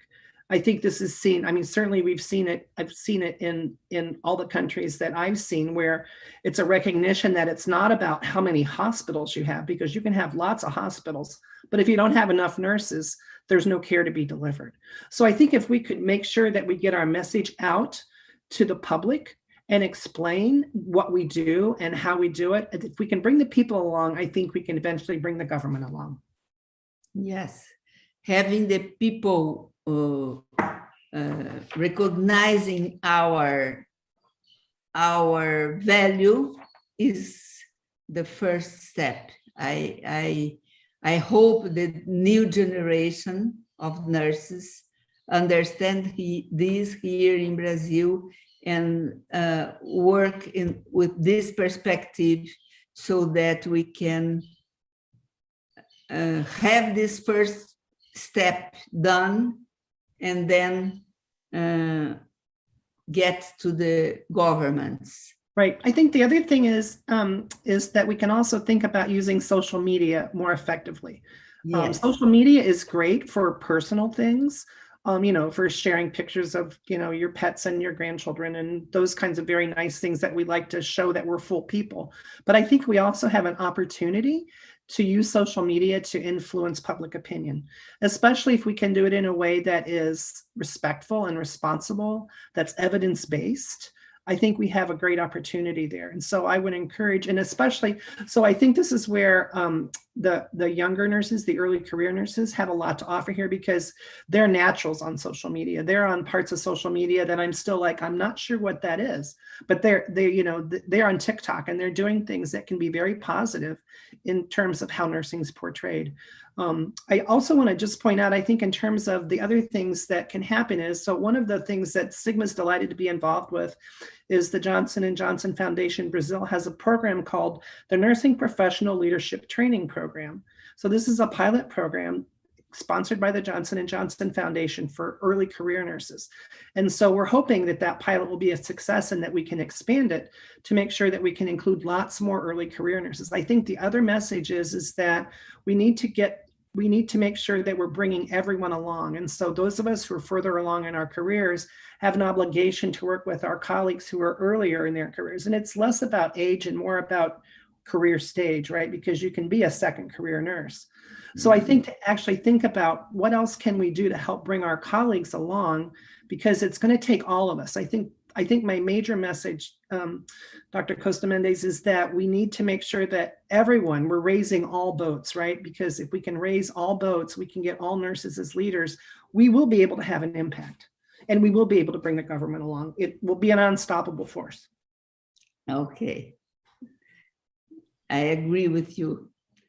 The last question is, does the COVID pandemic brings new strategies for the training of leadership in nursing, do you think? I do. I think part of what we've learned, and I don't want to ever lose the face-to-face, right? I think there's a value to in-person that you don't get from virtual. But I think what COVID has shown us is that you can absolutely do leadership development virtually. And it's really forced our hand at Sigma in terms of doing this. And what we've learned is that it can work. You have to be creative. You can't do things the same way, right? You can't do 8-hour days because everybody gets too fatigued being on virtual for 8 hours, but there are ways to do it. And I think it's also given us an opportunity to think about expanding things in ways that we hadn't thought about. So in some ways, even though we were moving in that direction, the pandemic really forced us to accelerate that. So I think that absolutely leadership development based on COVID has shown that, first of all, we need all the leaders. It's exactly what I said, is the world needs nurse leaders now more than ever. And so to do that, we really need to provide the leadership development support. And that includes the mentoring, that includes the knowledge and the skills. So I think it really is an important thing for us to think about moving forward and how we do that. Okay.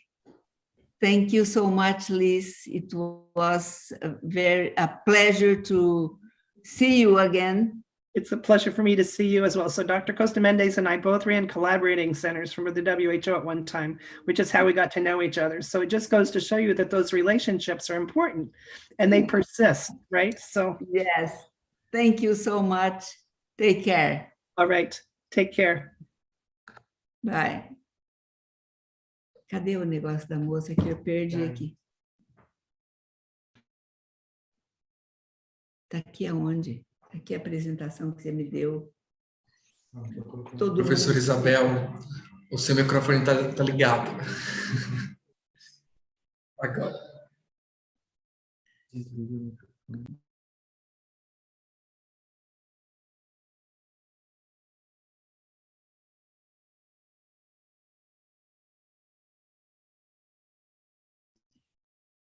Na sequência, nós temos Rejane Sokol, o prazer de tê-la conosco.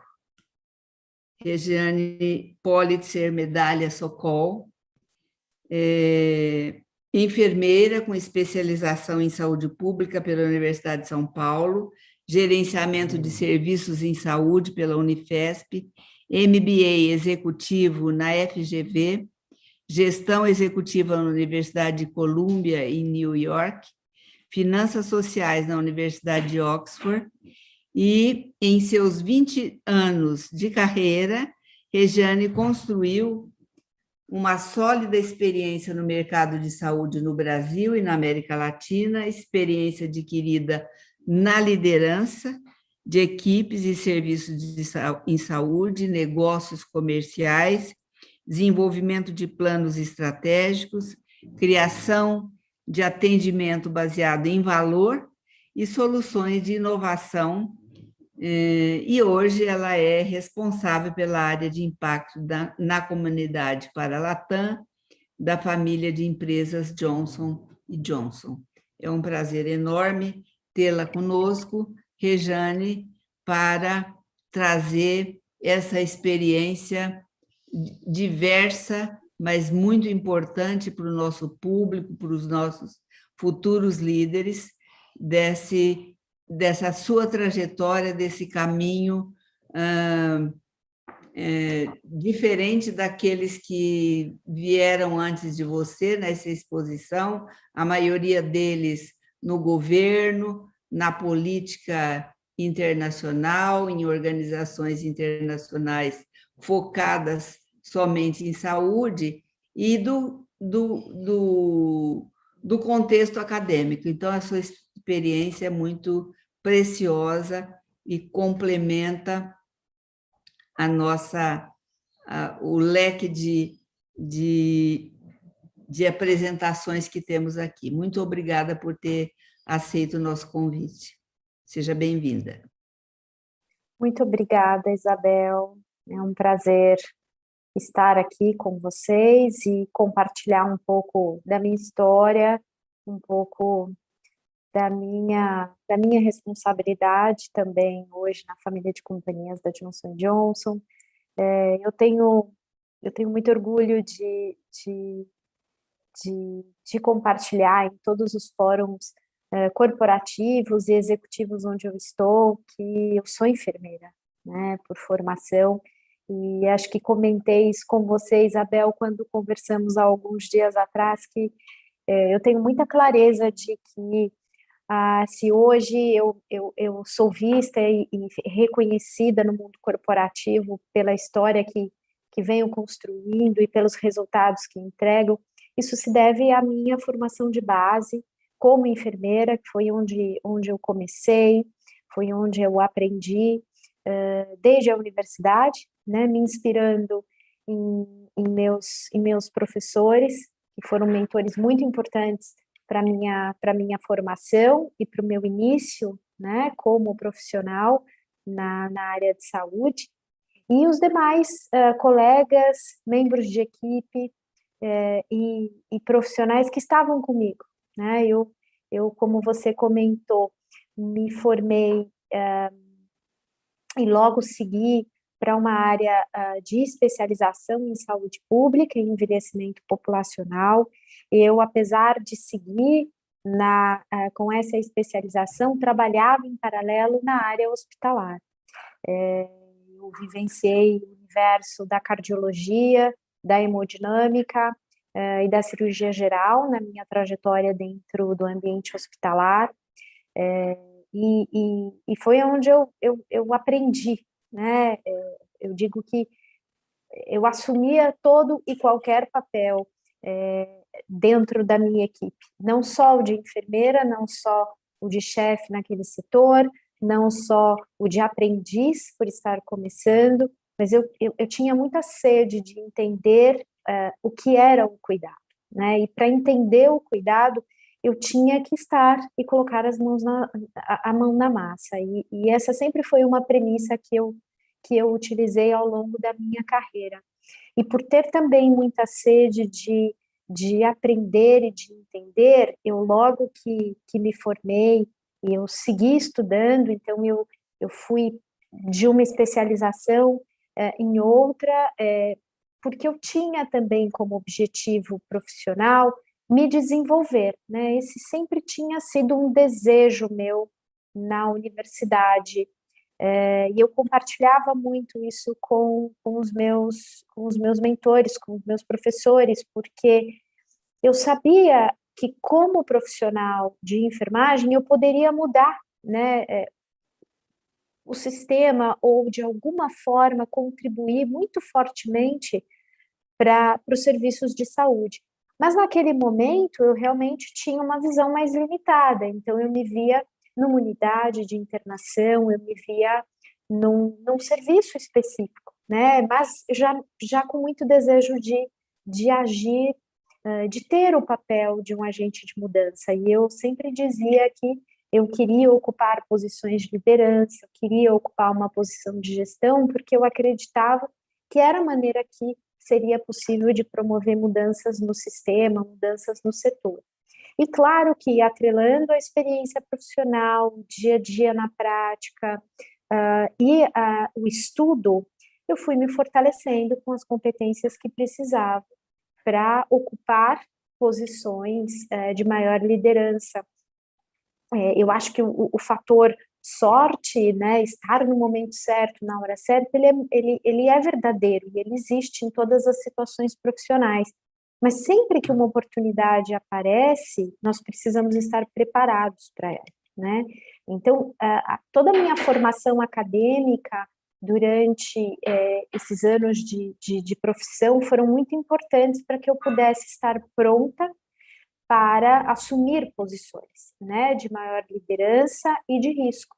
Porque à medida que eu fui me desenvolvendo na área de enfermagem, ocupando posições de maior liderança e de gestão, eu comecei então a ser percebida por outras áreas, né, onde eu também tinha valor, né? Não me viam mais somente como uma líder dentro da área de operações e da área assistencial, mas como uma profissional que poderia executar e cumprir outras funções de liderança em outras áreas, né? Áreas administrativas, financeiras, comerciais e até mesmo de tecnologia.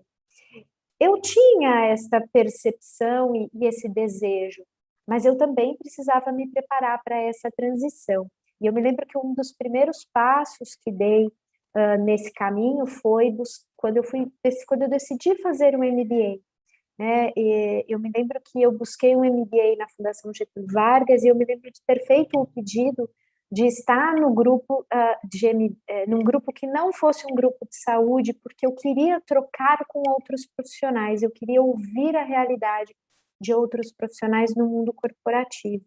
E ali eu também comecei a perceber que existia uma surpresa muito grande no olhar dos outros, né, daqueles que não vivenciam o mercado de saúde, por exemplo. Né, vou citar aqui algumas mensagens que eu ouvi de muitos profissionais na época. Puxa, mas você é enfermeira? Por que você está num curso de finanças? Né? Como se nós não precisássemos ter conceitos, né, e estarmos preparados para gerir unidades de saúde do ponto de vista financeiro, né? Como se aquela competência não fosse necessária para nós, né? E eu recebia também, às vezes, alguns comentários, puxa, que legal, né, que você é enfermeira, parece que a pessoa já transmitia aquela imagem, né, de uma profissional dentro de uma unidade, de fato, prestando assistência. E eu queria realmente ir além, né, eu queria mostrar que era possível ocupar outras posições e que toda e qualquer área, ela é um direito da enfermagem e que nós também a dominamos. Dominamos conceitos financeiros, dominamos conceitos de gestão e recursos humanos, dominamos conceitos de gestão de suprimentos e logística, tudo isso está na nossa formação. E muitas vezes a aplicamos em alguns setores específicos. O que eu fiz ao longo da minha carreira foi sempre mostrar que essas habilidades e conhecimentos, elas eram de domínio, né? Eu estava preparada e eu poderia aplicá-las no setor. Quando eu fiz a transição efetivamente para o mundo corporativo e fui para a indústria, eu sabia que o grande diferencial nas conversas em que eu estava, nas reuniões em que eu estava de tomada de decisão, era o fato de ter vivenciado o dia a dia de um profissional de saúde na linha de frente. Isso me tornava não só competente, muitas vezes, para debater alguns temas específicos dentro daquele universo, mas eu tinha valor por ter estado do outro lado da mesa, né? E fui conquistando esses espaços à medida que eu trazia competências técnicas, formação e experiência, e o olhar da empatia, por realmente ter estado do outro lado e dizer, acho que o mercado vai receber bem, né, esses profissionais vão receber melhor esta informação, ou os nossos clientes necessitam deste tipo de serviço, porque de fato essa é a realidade na ponta. E então esses espaços que fui tomando e que até hoje são necessários, porque ele é diário, né, o meu exercício diário, eles são aspectos que eu percebo que cada vez mais têm sido também valorizados por todos os profissionais que estão na área assistencial, né? Hoje a gente fala de forma muito mais aberta sobre as competências de liderança que um profissional de enfermagem precisa ter, independente da área onde ele está atuando, seja na atenção primária, na atenção secundária ou terciária. Hoje já se fala de forma muito mais transparente sobre a necessidade de estar preparado e do seu papel de liderança, né? Ter habilidades de comunicação, habilidades de gestão de conflitos, gestão de tempo, gestão de recursos, são super importantes e nós sempre soubemos que eram habilidades e competências que um líder precisa ter. Mas hoje se fala de forma muito mais aberta de que é importante o profissional de enfermagem, independente da sua função assistencial ou administrativa, e tendo uma equipe ou não, quando ele domina essas habilidades, ele tem essas competências, ele está mais preparado para advogar pelos seus próprios direitos, pelo seu próprio reconhecimento, ou por um recurso a mais que ele precise numa unidade, ou por um apoio educacional que ele precise, né? Eu tenho hoje uma função dentro da família de companhias Johnson & Johnson, e aí eu vou compartilhar um pouco com vocês do resgate de propósito que eu tive a oportunidade e a felicidade de fazer, porque ao longo da minha carreira, como eu comentei, eu fui me desenvolvendo até que cheguei na indústria e comecei então a trabalhar na área de negócios, na área corporativa, mas realmente dentro do business, né, dentro do negócio. E depois de alguns anos dentro da Johnson & Johnson, quando comecei na unidade de negócios da Medical Devices, né, que basicamente trabalha com materiais dentro do universo hospitalar, surgiu uma oportunidade de fazer uma transição de carreira dentro da companhia para a área de impacto social. Em 2017, 2018, a família de companhias, porque essa área de impacto social, ela não é uma área de uma, né, companhia, mas ela é corporativa, então ela trabalha independente das áreas comerciais e dos business, né, ela é uma área corporativa e que inclusive grande parte do nosso time fica na matriz nos Estados Unidos. E essa área de impacto social vinha repensando muito a sua forma de atuação, sua forma de contribuir para a sociedade e a sua forma de modificar o sistema de saúde, né? Nós tínhamos e sempre tivemos a missão de mudar a trajetória de saúde no mundo, através dos nossos produtos e dos nossos serviços. E não poderia ser diferente na área social. E vínhamos repensando como estávamos atuando, quais eram as nossas causas. E naquele momento, então, analisando os dados de mercado, identificamos claramente que até 2030, né, e vocês sabem disso, há um gap de formação muito forte de profissionais de saúde. Sabemos que há uma necessidade de profissionais de saúde em todas as áreas, mas especificamente na área de enfermagem e também na área de agentes comunitários e de parteiras.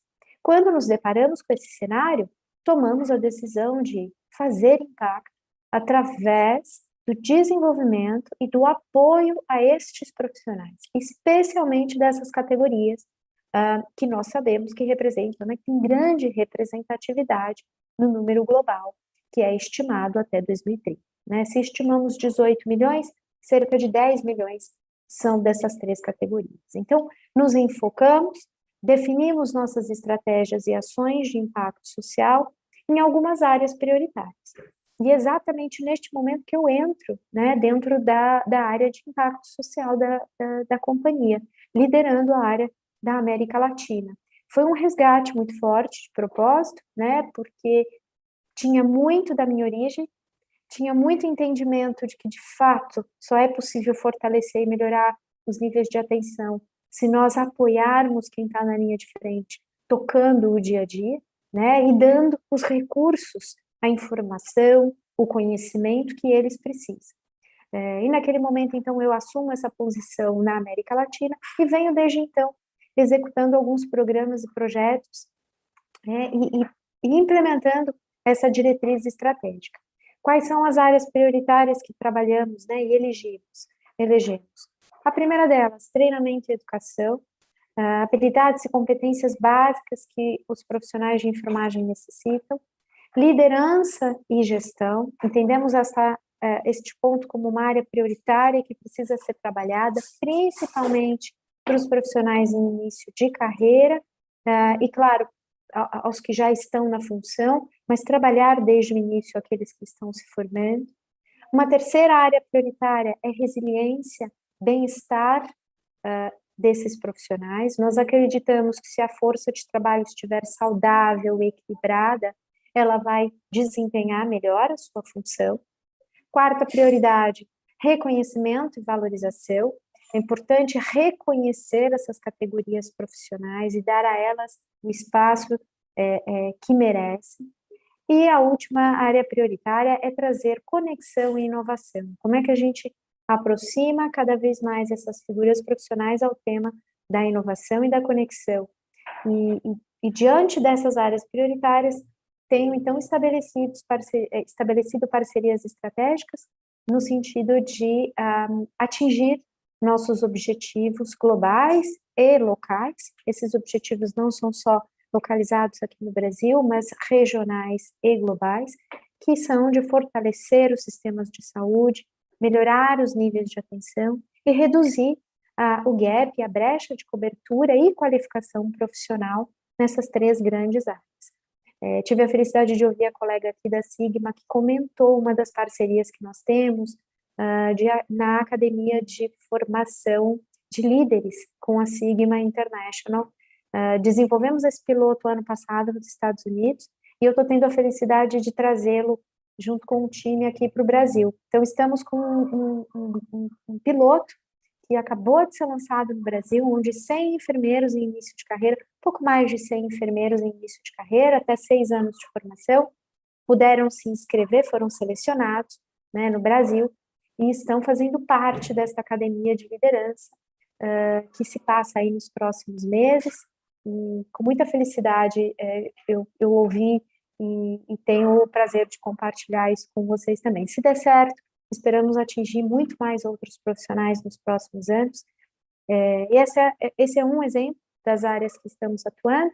Temos também algumas parcerias com o Hospital Albert Einstein e com o Oswaldo Cruz na área de treinamento e fortalecimento de competências para a enfermagem. Também trabalhando muito próximos da Unicef e também da UNFPA nas áreas de saúde materna, sexual, reprodutiva, também primeira infância. E alguns programas na área de saúde mental, resiliência, bem-estar profissional. Temos uma parceria muito interessante com o Institute for Healthcare Improvement e o Sírio-Libanês, desenvolvendo profissionais em 18 hospitais para que eles possam implementar melhorias no seu processo de trabalho em busca de maior satisfação profissional, em busca de maior alegria e maior bem-estar nos seus ambientes. Então, são projetos bastante interessantes. Eu me coloco à disposição de todos vocês para uma conversa, se assim desejarem. Me coloco à disposição também para responder qualquer pergunta. E, mais uma vez, Isabel e toda a equipe, obrigada pela oportunidade de compartilhar um pouco da minha história, da minha trajetória e dos meus aprendizados. Eu é que agradeço em nome de toda a equipe pela excelente contribuição que você nos trouxe, abrindo horizontes. Muito obrigada, Regiane. Parabéns por todos os processos, pelos projetos, pela sua trajetória, pela disposição em compartilhar e dar o seu exemplo para muita gente que está nos assistindo. Liderança também depende de exemplos para serem vistos, observados, e tenha certeza, você está contribuindo muito nesse sentido também, de ser um exemplo a ser seguido por muitos alunos que estão nos assistindo e colegas jovens ou que já tenham tido uma jornada um pouco maior. Muito interessante ouvir e conhecer essa sua versão de uma trajetória muito bonita, muito interessante. Muito obrigada. Eu tenho certeza que tem perguntas chegando para você.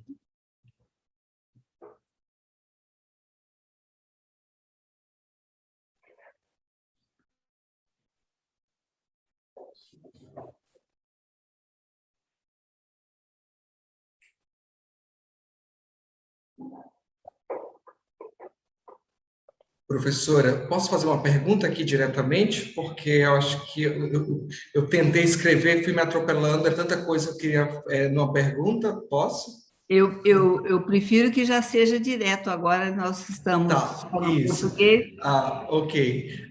Parabéns, doutora Regiane, pela sua brilhante exposição. Quando você fala da formação para assumir novos desafios nesses espaços de transformação, eu fico pensando no contexto da formação do enfermeiro, em que nós precisamos realmente fazer com que eles tenham essa visão ampliada, né? E aí você traz essa perspectiva, e quando você traz esses desafios, a relação da resiliência, a força de trabalho, reconhecimento e valorização, a minha pergunta é: como fazer, então, despertar nesses estudantes que estão nos acompanhando nesse momento a possibilidade para que eles ampliem sua visão para os espaços que são possíveis ser alcançados pela enfermagem, já que nós temos também, paralelo a isso, uma evasão de jovens talentos da enfermagem. Quando nós olhamos experiências como a sua, nós podemos perceber que existem muitas possibilidades de sucesso para a inserção da enfermagem. O que fazer para despertar essa visão ampliada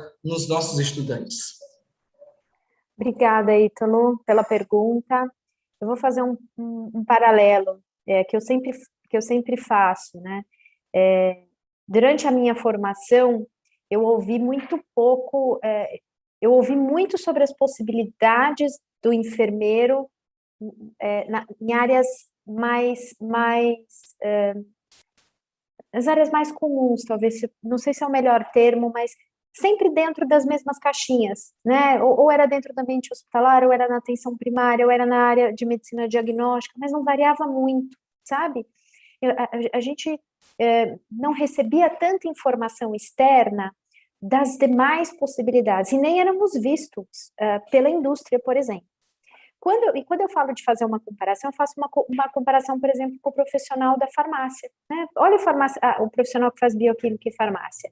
Ele é totalmente assediado, muitas vezes, por programas de trainee, estágio, de vários outros setores da indústria, né? Ele já vê a pesquisa de uma outra forma, ele já vê a atuação dele na área de qualidade e segurança de uma outra forma. E eu acho que a gente precisa trazer um pouco desse universo para a escola, para a formação.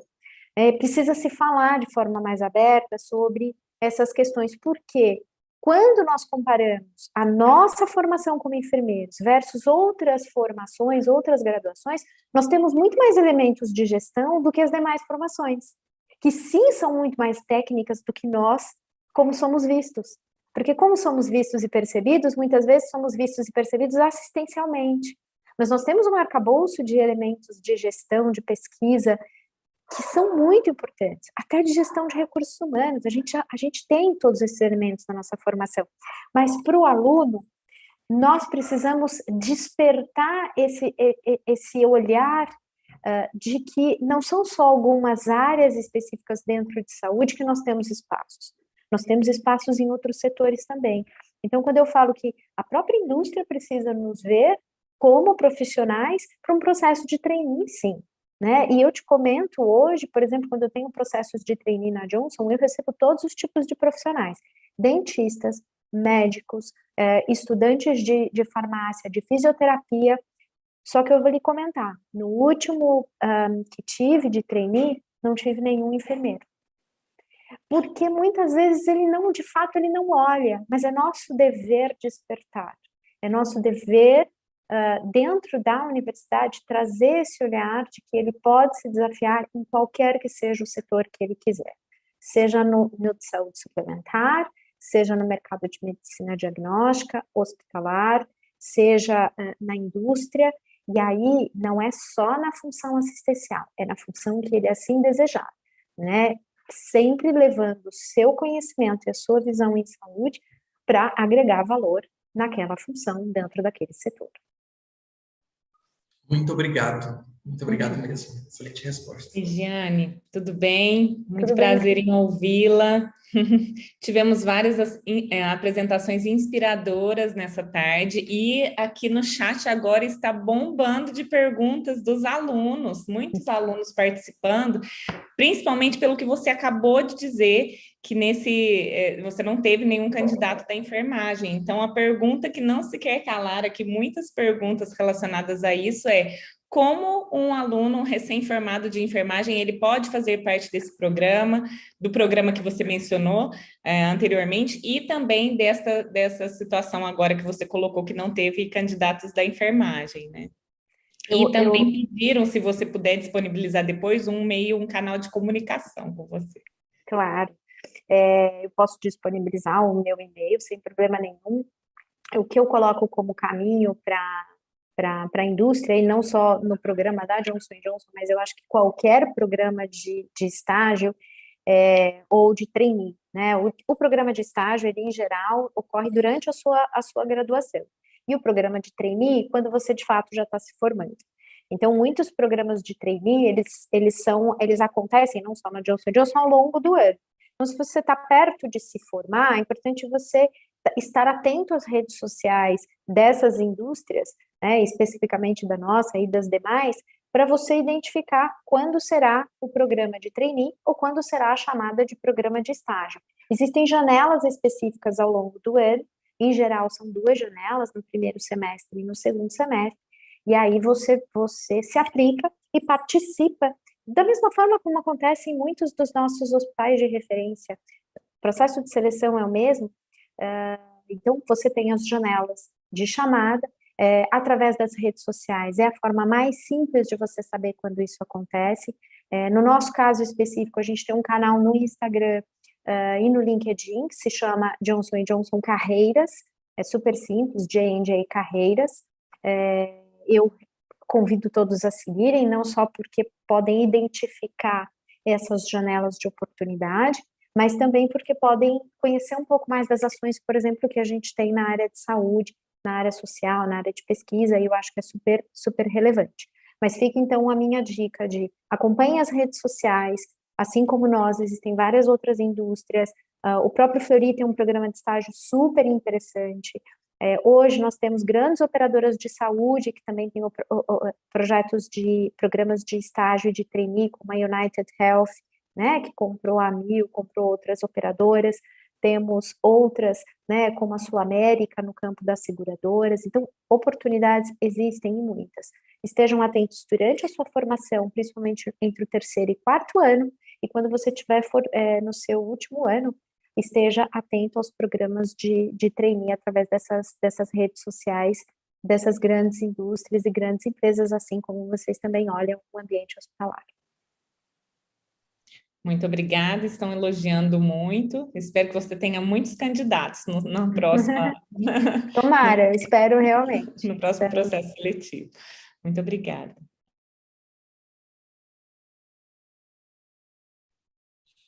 Mais alguma pergunta? Vocês que estão acompanhando aí pela rede. Bem, Rejane, nós teremos outras oportunidades para conversarmos, para trocarmos experiências, e eu agradeço muito, imensamente, o apoio da Johnson & Johnson para a versão para o espanhol da tarde de hoje e de amanhã. Agradeço o seu empenho e para essa colaboração, e agradeço especialmente a sua participação com toda essa rica experiência que você compartilhou conosco hoje. Muito obrigada. Obrigada a todos. Tenham um excelente término de dia, e aproveitem as próximas sessões. Fico à disposição de vocês.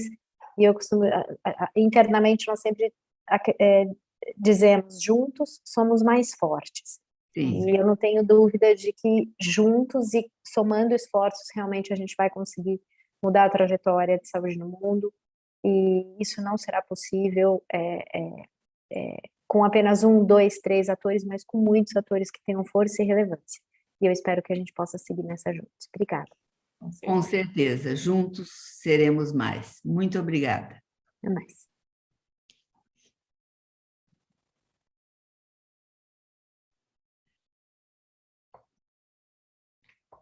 Bem, nós tivemos uma tarde que eu reputo como muito rica, trazendo figuras e pessoas que representam instituições em cargos top da Organização Mundial da Saúde, do Parlamento do Reino Unido, da presidente, CEO da Sigma Theta Tau, a Judy, que exerce uma liderança assim forte, não só em Ruanda, mas na África, representando a região toda da África e o continente africano na campanha, no board da Campanha Nursing Now.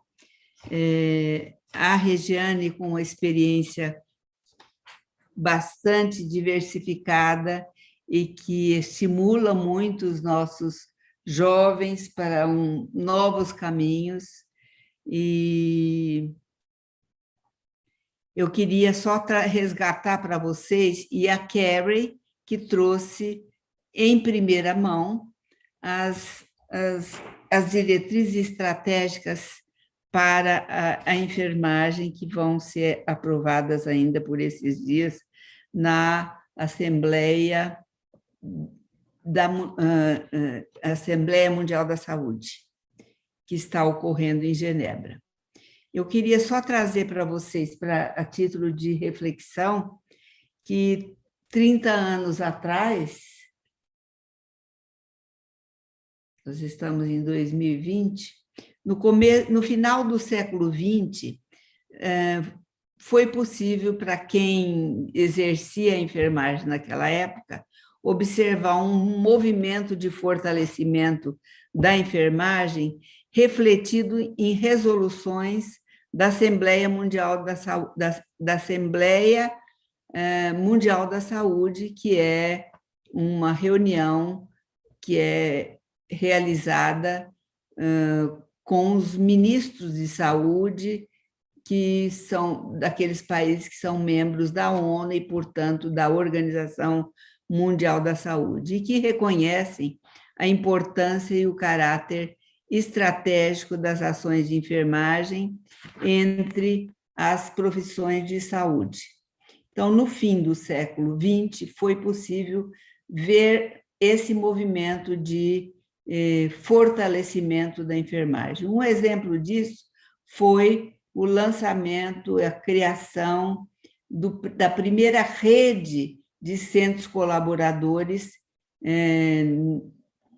da Organização Mundial da Saúde. Como vocês sabem, existem centros colaboradores em todas as especialidades da saúde, e a rede global de centros colaboradores para a enfermagem e obstetrícia na OMS foi a primeira a se organizar em rede. Isso foi um movimento de resposta de um movimento de valorização.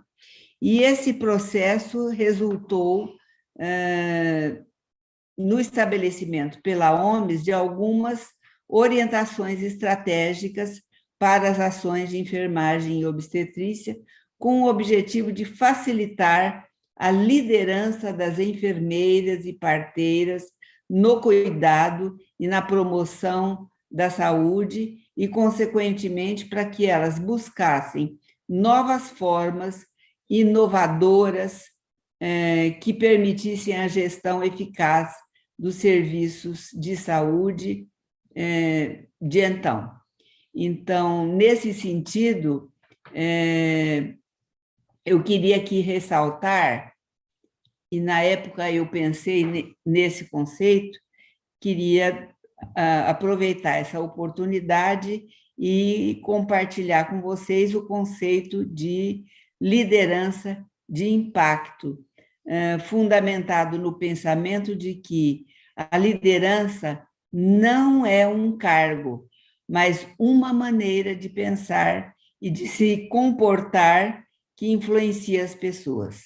Então, não é um cargo, é uma maneira de se comportar e de pensar, maneira essa que influencia as pessoas. Isso é nada mais, nada menos, essa frase e esse conceito é de Peter Drucker, o Papa da administração. E então, na época, pensamos que deveríamos já adotar esse conceito de liderança de impacto para buscar incrementar a liderança na enfermagem. Tanto tempo se passou, isso aconteceu em 2002,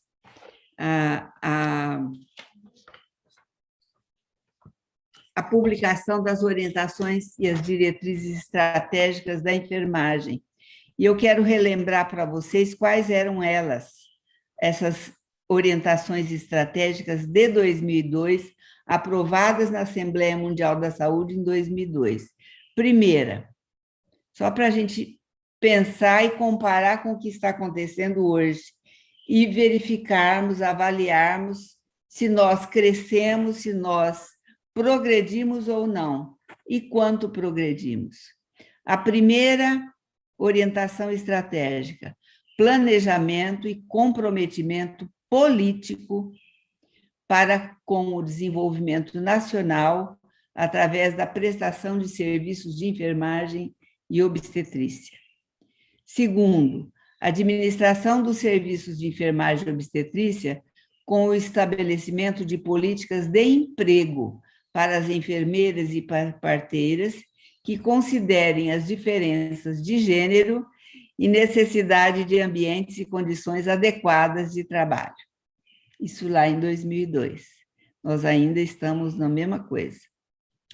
Terceiro, melhoramento da prática dos sistemas de saúde, integrando os enfermeiros no processo de tomada de decisão em todos os níveis.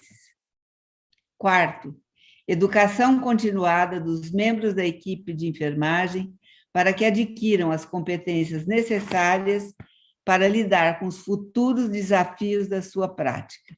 E quinto e último, apoio aos serviços de enfermagem e obstetrícia, incluindo governo, sociedade civil e outras profissões da saúde. Então, essas foram as 5 orientações estratégicas aprovadas naquela Assembleia de 2002, e eu queria, não podia deixar de, tendo encontrado isso ontem, num artigo do qual eu participei e li ontem, eu pensei, precisamos pensar, comparar, verificar quanto andamos e o que nós precisamos fazer para mudar e dar mais velocidade, mais impulso nas mudanças que nós devemos empreender em termos de liderança, em termos de convencimento do público sobre o valor da enfermagem, que a Liz Mádica muito bem ressaltou, que nós só vamos conseguir posições, ter enfermeiros em todas as esferas de tomada de decisão, em todos os tipos de serviço, seja o tipo de serviço que for, se nós tivermos a população do nosso lado. A diferença é que nos Estados Unidos, o Instituto Gallup mede todos os anos o prestígio de cada profissão e a ética de cada profissão, e a enfermagem está sempre na primeira posição. A população lá está, assim como na Inglaterra, está mesmo do lado da enfermagem. Isso não acontece aqui, porque a falha é nossa.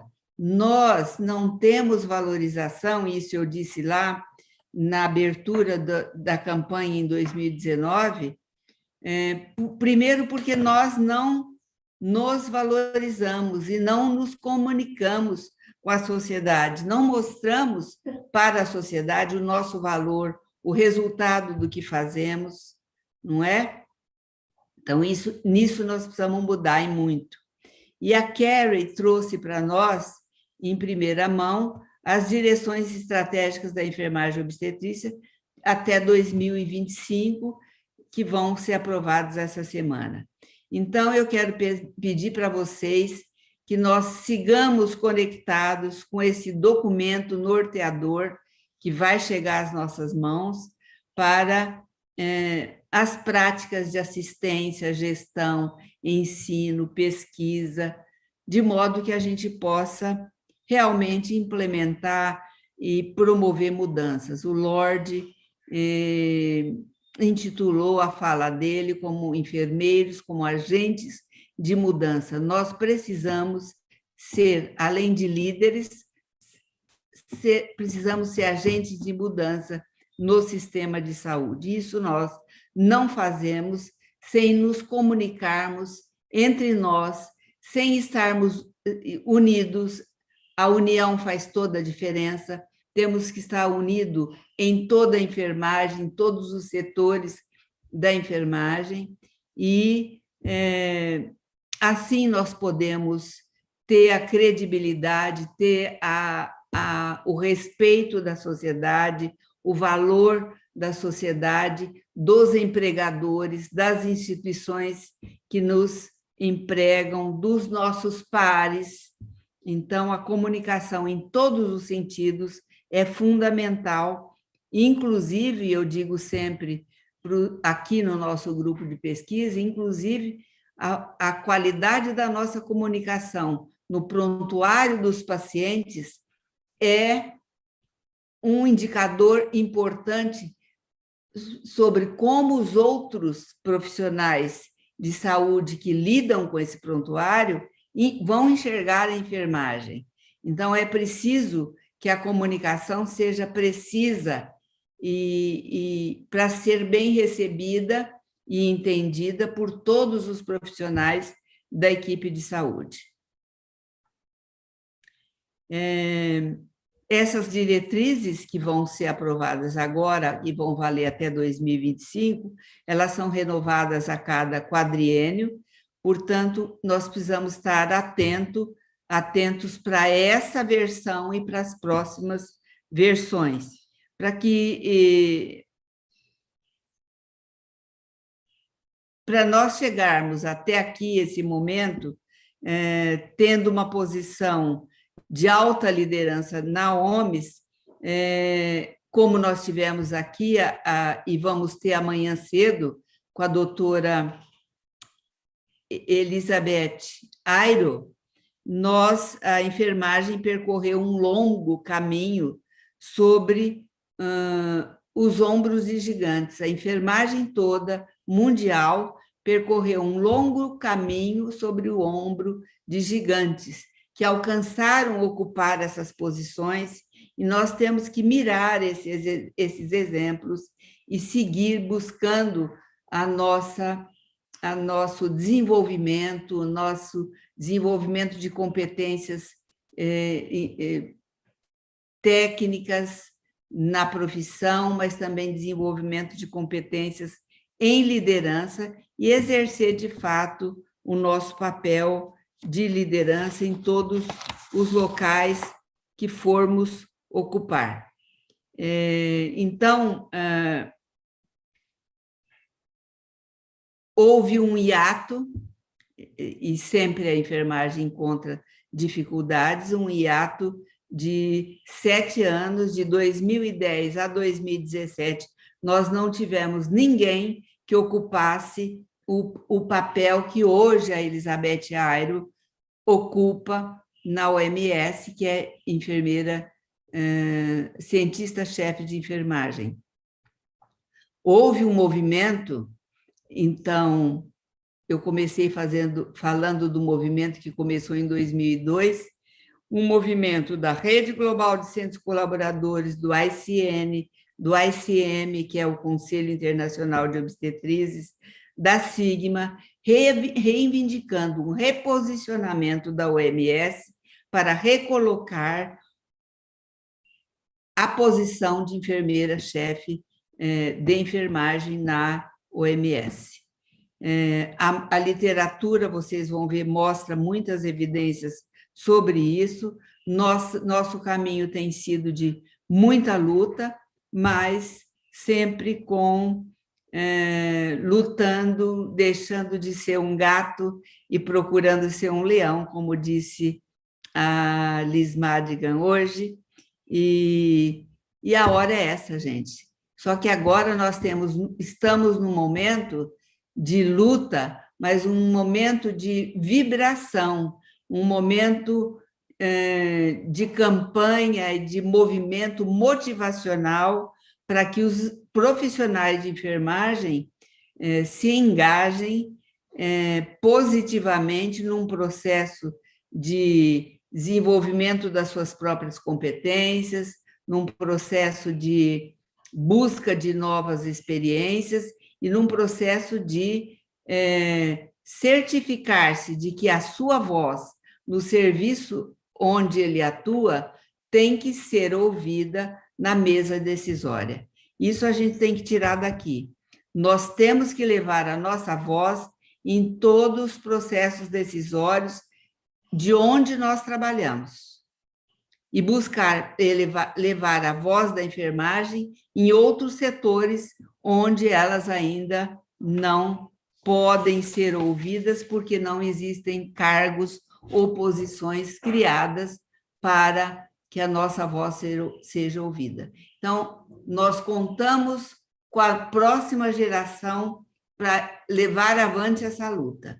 Essa é a mensagem que eu quero deixar para vocês, com base na minha experiência e com base nas exposições dos brilhantes conferencistas que compartilharam conosco a sua visão na tarde de hoje. Muito obrigada a todos. Nós temos um recado da equipe para vocês sobre falhas que tivemos e que vamos buscar reordenar. É você que vai falar, Camila? Eu vou falar aqui, mas eu não sei se eu vou mencionar boa tarde a todos e todas. Não sei se eu vou começar falando de falhas, não, professora. Eu vou aqui dizer o seguinte, ouvindo a senhora falar, e eu quero que todos que estejam aqui ainda conosco saibam que, enquanto a senhora falava, eu estava aqui lembrando a exposição de Candice, que tudo começa num ponto. E já que a senhora falou aí de liderança, é dizer para todos que estão nos acompanhando e como o meio virtual possibilita esse registro, mesmo aqueles que irão acessar depois, saibam como a senhora foi importante para que esse movimento da campanha Nursing Now, e além disso, nós tivéssemos todas essas mobilizações em prol da enfermagem. E a senhora fala aí agora que tudo é parte de movimento. A senhora falou do exemplo da OMS. Então, esse movimento, com base na liderança que a senhora menciona, de impacto, significa dizer que esse ponto conectado a tantos outros pontos fará diferença. E eu quero aqui, em nome de toda essa equipe, e quem está nos bastidores, Emerson, professora Camila, tantos outros, dizer muito obrigado por a senhora poder ampliar nossa visão e ser essa líder tão importante.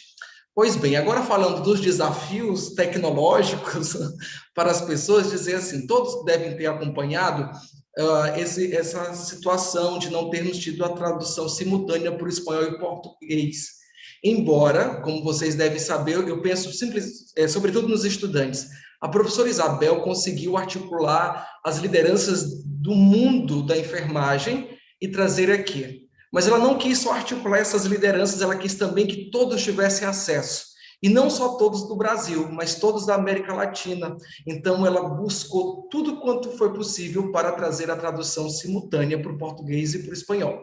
Os desafios acontecem, mas como nós temos vontade de fazer a diferença, e falo nós, todos nós, os vídeos, eles serão traduzidos, serão publicizados no tempo correto, e então nada se perde dessa forma, né? As interações aqui, é claro que são importantes, mas dizer para vocês que esse movimento é um movimento de vontade, de fazer a diferença.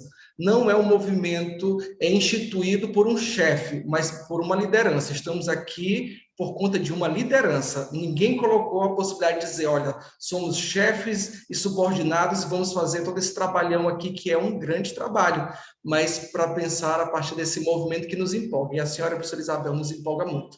Pois bem, aqui o recado é dizer para vocês que amanhã nós já contornamos essa situação. Não, sim. Nós contornamos essa situação. Pessoas nos bastidores, quero aqui destacar o Emerson, entre outras pessoas, e dizer assim, nós vamos encaminhar o link com ao novo endereço para todos os e-mails que foram encaminhados. Nós vamos disponibilizar no Instagram da Campanha Nursing Now, e seja você também um ponto para replicar. Então, você recebeu esse link, repasse para os demais, porque conhecimento é um processo relacional. Importa muito mais a qualidade da interação do que a quantidade de informação. Então, multiplique essas informações para que amanhã sejamos ainda mais pessoas aqui conectadas. Professora Camila.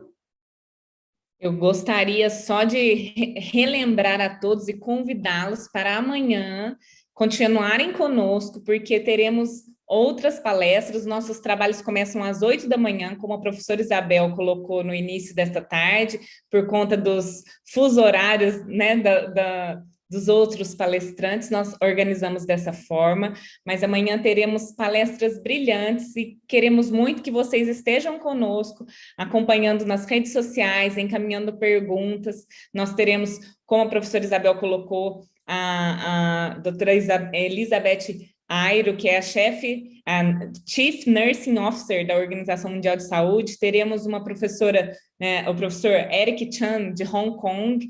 Teremos também a Lisa Bailist-Pratt, do Nursing Now Global. Teremos a presidente da International Council of Nursing, Annette Kennedy, a professora Silvia Cassiani, né, que hoje ocupa um papel muito importante, né, na Organização Pan-Americana de Saúde, e também a coordenadora da Unidade Técnica de Capacidades Humanas para a Saúde, Mônica Padilha. Então, contamos com todos vocês para estarem acompanhando conosco, encaminhando perguntas, e com certeza todos os empecilhos técnicos dessa tarde serão corrigidos nessa noite árdua de trabalho, para que amanhã, 8 horas da manhã, impreterivelmente, esteja tudo nos trinks. Muito obrigada a todos que nos acompanharam esta tarde. Até amanhã, pessoal. Até amanhã, muito obrigada a todos. Contamos com vocês. Obrigada.